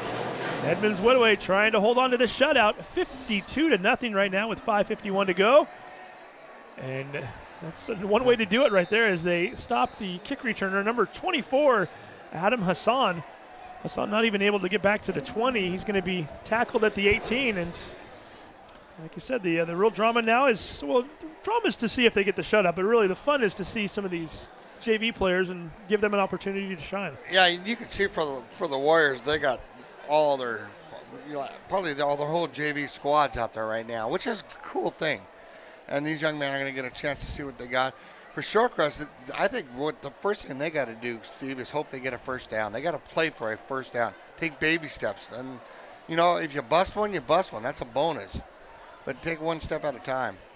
Yeah, the defense has just been swarming all night long, and some of that is their own doing. Some of it's just Shorecrest not playing well either. But, again, this is the Shorecrest team that's been moving the ball fairly well the last few weeks, and once again, they're going backwards. That was another bad snap. It looks to me like they have a new quarterback in the game, too, as I believe that was John Stevenson taking his first snap.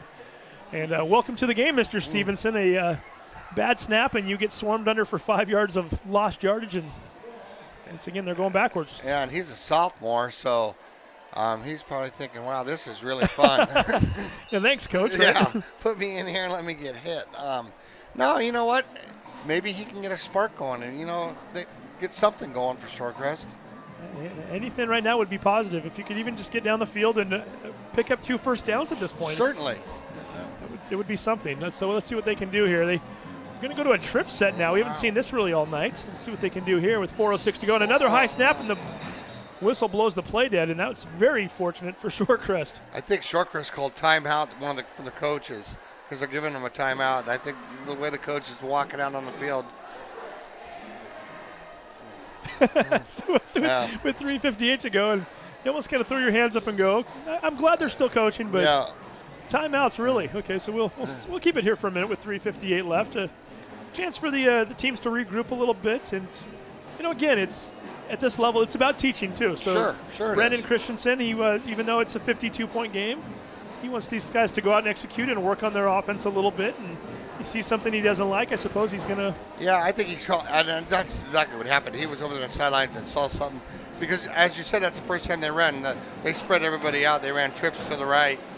And he must have saw something that, he thought wasn't going to work, so he called timeout right away. We want to remind everyone again to stick around after the game. We will have a very quick post-game with the Adrenaline Fundraising Player of the Game. We're still trying to decide who that's going to be up here, so it'll be a surprise not only to you as the audience, but to us. So we try to figure out who we want to give that to. So many candidates tonight. Another high snap. They do finally get it down. And guess what?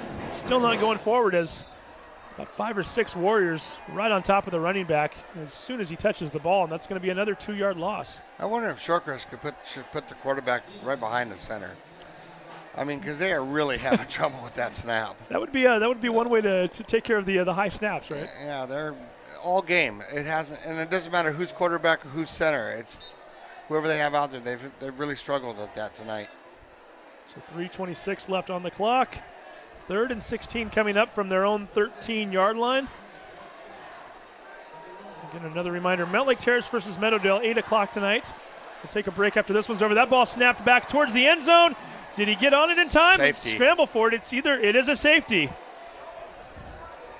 Number 82 on the play. We don't even have 82 on our roster here, so we're not sure who he is, but nonetheless, he tried to get back there to get that ball. Stevenson able to jump on it, and hey, why not? You've scored via field goal. You've scored offensive touchdowns, a defensive touchdown. Why not add a safety to the mix? And Edmonds-Woodway now 54-0. And Shorecrest is going to have to punt. With 3:08 to go. Kick to them, whatever they choose. Now we'll really have to do the math because that drive started on their own 19-yard line, and they went back minus 19 yards. That's exactly, I think, minus 17 was their total in the first half. And while we sit here, maybe I'll even try to do the math here real quick. It's not been good. I've got minus 22 for the half, so that is minus 39 yards of offense tonight for Shorecrest. Yeah, it's really rough. Edmonds-Woodway, I'd be curious to see what Coach Gradwell wants to do now when he gets out here. I mean, certainly you don't want your quarterback necessarily just taking a knee right now, No. but at the same time, you're not trying to be disrespectful. I would guess he's just going to hand off to the running back or fullback and just let him go up the middle. So again, we are still contemplating who we want up here. We will get a player of the game. And boy, there's a part of it. I look at offensive guys because those always jump out at you. But again, you threw a shutout tonight. We did have Jamie Murphy last week. Just showed you how strong that defense is. I don't even know if we've called Murphy's name out yet tonight. I mean, he's certainly been out there and in on plays, but it's just it's a different guy every time, and it's just such a strong team. It's plenty of depth too. I'm really impressed with what we saw from the Warriors tonight. Yeah, they've looked really, really good. I'm going to get a return on this one from the 30. That's number 12, Rouse. Finds some room, runs into his own guy at the 45-yard line and breaks into the open. Still fighting, gets ahead to the 30, a 40-yard gain on the play. That's Jaro Rouse, and he does a nice job to get Edmonds-Woodway down the field. And again, I don't know if it's going to mean much at this point, but certainly it was a fun return to watch. Yeah, I mean, I almost thought he was going to break it. If he didn't hit his own man, he might have gone all the way. So now we got 2:34 with a running clock. So we'll see what the Warriors got up their sleeve. We got a new quarterback in, Southmore. It looks like Patrick Norton might be getting some PT tonight. Yep, that's Patrick Norton. It's at least the fourth quarterback that I know of this year. I didn't see any of the other. I've got to think that's about it. We did see Henry Tillman play a little QB against Woodinville 2 weeks ago, but I think they like Henry. Yes. I think we might have just found our player of the game that we were like as we're looking down the sheet while the game's going on. And I just pointed out a guy that you said yes right away. Is that our guy? Yeah, that's our guy. That's okay. I think we just found our guy here. Well, we still won't announce it to anybody, but a player who was fun to watch tonight at different times. And again, we could give a T-shirt out to about 20 different players tonight, the way that the Warriors have looked. But I think I think you and I had the same reaction. It was like I'm going down the list, and all of a sudden I came upon a name, and I thought, yeah. So the Adrenaline Fundraising Player of the Game coming up afterwards. 1:32 to go. 2nd and 4 coming up. Yeah, straight up the middle. The Warriors are content to just hold on to the ball. Probably 2 more snaps. That's Grayson Lecomte getting his first carry, or first carries. 5'6", 145. So we're going to get our player of the game in a moment here. So we got 3rd and 3 with 1:07 to go. And I think the Warriors will probably just go right up the middle. And we'll see what they do. And then they might just down, and that might be the ball game. We got 55 seconds left. 52 seconds and counting, 8 seconds to go on the play clock, and they're going to let it go down as much as possible.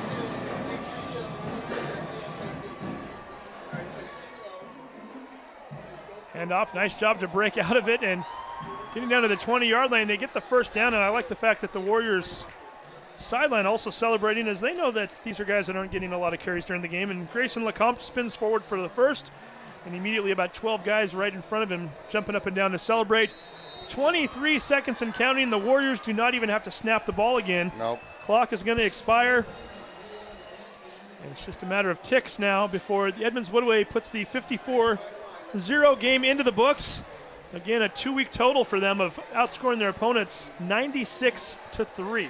Yeah, you couldn't be happier if you're a Warrior fan, because after the first couple of games of the season, you were wondering which way this team's going, and Coach Cardwell's got them going the right way. And that is, in fact, the final play. The players are going to go out to shake hands. The Edmonds-Woodway Warriors, they're now 2-0 in league play this year. They defeat the Shorecrest Scots 54-0. Again, stay tuned. We're going to have an interview here momentarily. Well, it might be a couple minutes here as we need to get him up here, but we do have, in fact, our player of the game shirt that we're going to present, courtesy of the fine folks at Adrenaline Fundraising. Always appreciate their support all season long, as well as last season for that matter. This is year number 2 as a partner with Adrenaline. Scott, what's your takeaway from this one? Again, big game coming up with Linwood. You needed this for momentum, and you needed confidence, and certainly whatever was not working 2 weeks ago against Woodinville, it's all clicking right now. Yeah, their offense looks better. They still, tonight, I mean, they didn't have to, but there wasn't any super long sustained drives. But the defense is outstanding. And as long as that defense keeps playing like that and they keep, hitting the plays when they need to, they're going to be okay. They're going to be okay. I mean, you see nothing but smiles down there by the players, which is great, and by the coaches. And Shorecrest is running off the field, and they know they got work to do. Edmonds-Woodway going to celebrate as the players come over, stand in front of the cheer squad, holding up the alma mater sign. We need to work on that a little. The girls need to hold that about 90 degrees. Oh, there we go. And the fight song is on one side, the alma mater's on the other. And players are enjoying that for a moment. Again, we will have our player of the game up here momentarily. Chris Arona, who is one of our helpers tonight, he is down there trying to get to the players, so I give him a lot of credit. He's still looking for our guy there. So we're not going to announce who it is. We'll surprise everybody in a moment. But again, the Warriors celebrating this one tonight. They're having a lot of fun with it. And they get 54 points. Let's see if, in fact, he can grab our guy. And we're going to take a real quick break right now. We'll come back with that interview, and then we'll get you on out of here. Again, the final score, Edmonds-Woodway 54, Shorecrest nothing. We'll be back in about 60 to 90 seconds with that interview. You're watching the Sound Alive Sports Network. We are proud to have as our pregame sponsor Edmonds Community College, where students and community are at the heart of all they do. Edmonds Community College is committed to helping our diverse body of students access educational and career opportunities in a supportive environment that encourages success, innovation, service, and lifelong learning. To learn more, visit us at edcc.edu/programs.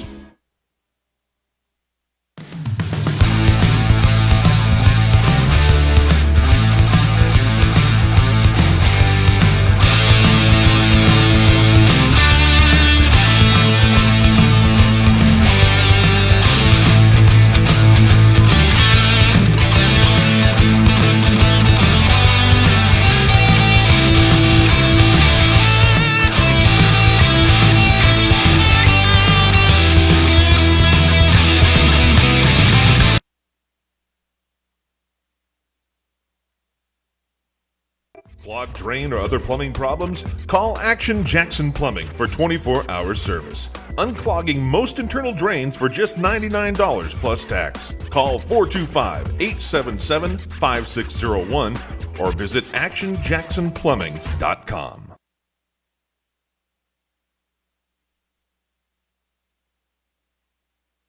High School Sound Live Sports Network is presented by My Neighborhood News Network, South Snohomish County's online gathering place. Visit My Edmonds News, MLT News, and LinwoodToday.com for news, sports, events about your community, and see what your neighbors are talking about.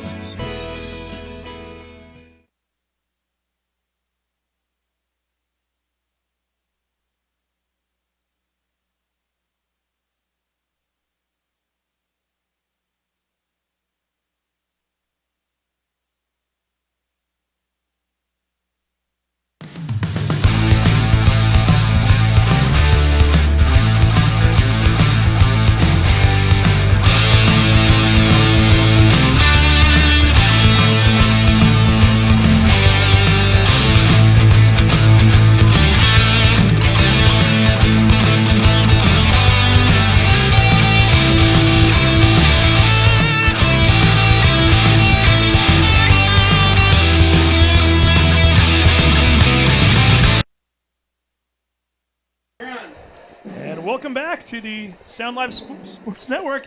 We're in the booth here. 54-0 final tonight. Dominic Lawrence is our player of the game, the Adrenaline fundraising player of the game. And Dominic, you got 240s on this roster, man. We kept thinking you were Ransom Gardner, but you definitely right. Let us know who you were by the end of the game. Thank you.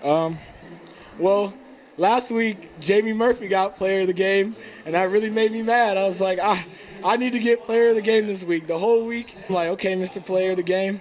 But in my mind, I was like, I had to get one, because if he's got one, I have to hit one. You know, a good way to get one of those player of the game shirts is to pitch a shutout and have a bunch of tackles for losses. And in that first quarter, man, you were just swarming out there. I mean, really, it's not just you either. Your whole defense right now is playing outstanding. With Ollie Gay and Abdulli Jada and our star safety, Anthony Lindemood, it's too easy, you know. Just defense just comes regular to us, and that's how we make plays. Are you blitzing at all? We had a play where I actually blitzed twice.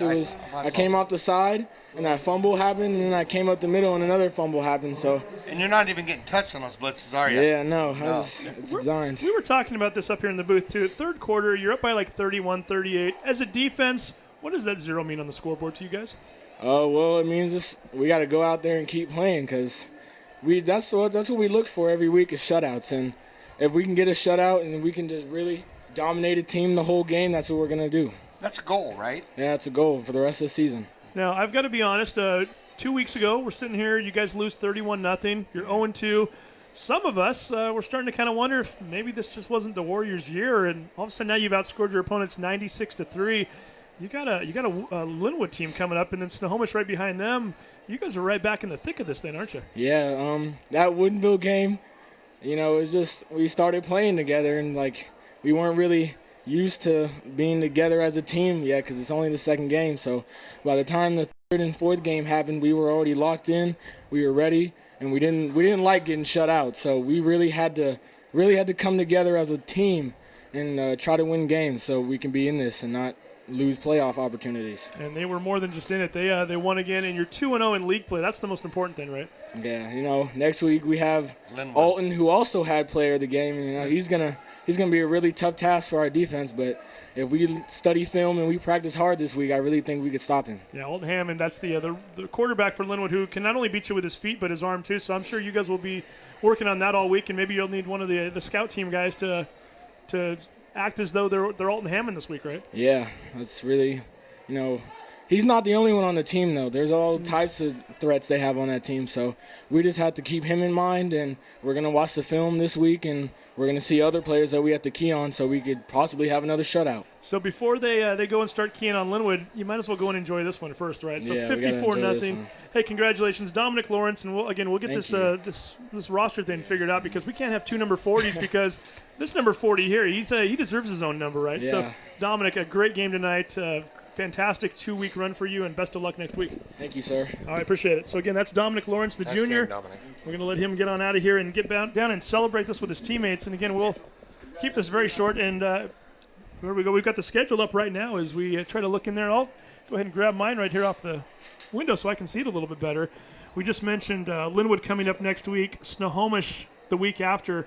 Again, those are the top two teams so far going into the season. The meat of your schedule. That's the meat of the schedule. And Yeah. you get one game against Shorewood, and then you go right back to Meadowdale. So, and Everett after that. There's some good teams in this conference. There's some real good games. And in that Meadowdale Edmonds-Woodway game, you could throw the standings out because that's a rivalry game, and that's big time. Yeah. So Edmonds-Woodway doing a fantastic job of not only getting the ship corrected and righted up after that 2-week loss, but boy, they look good right now. So, hey, for everybody that was involved with this broadcast, we appreciate it. Do want to remind you that next week's game, 5 p.m., that's Edmonds-Woodway versus Linwood. So tune in right here. You can watch that on the Sound Life Sports Network. We want you to come out here and support the teams too, though. But if you can't make it, watch us online, would you? So, Scott, thank you very much for your help tonight. Sir. Appreciate it. It's been fun. Edmonds-Woodway runs the record to 2-2 overall, 2-0 in league play with the 54-0 win over Shorecrest. Have a good night.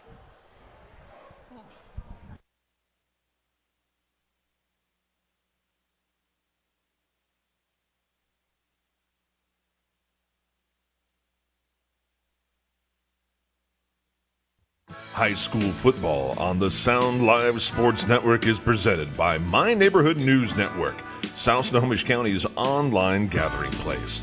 Visit My Edmonds News, MLT News, and LinwoodToday.com for news, sports, and events about your community. And see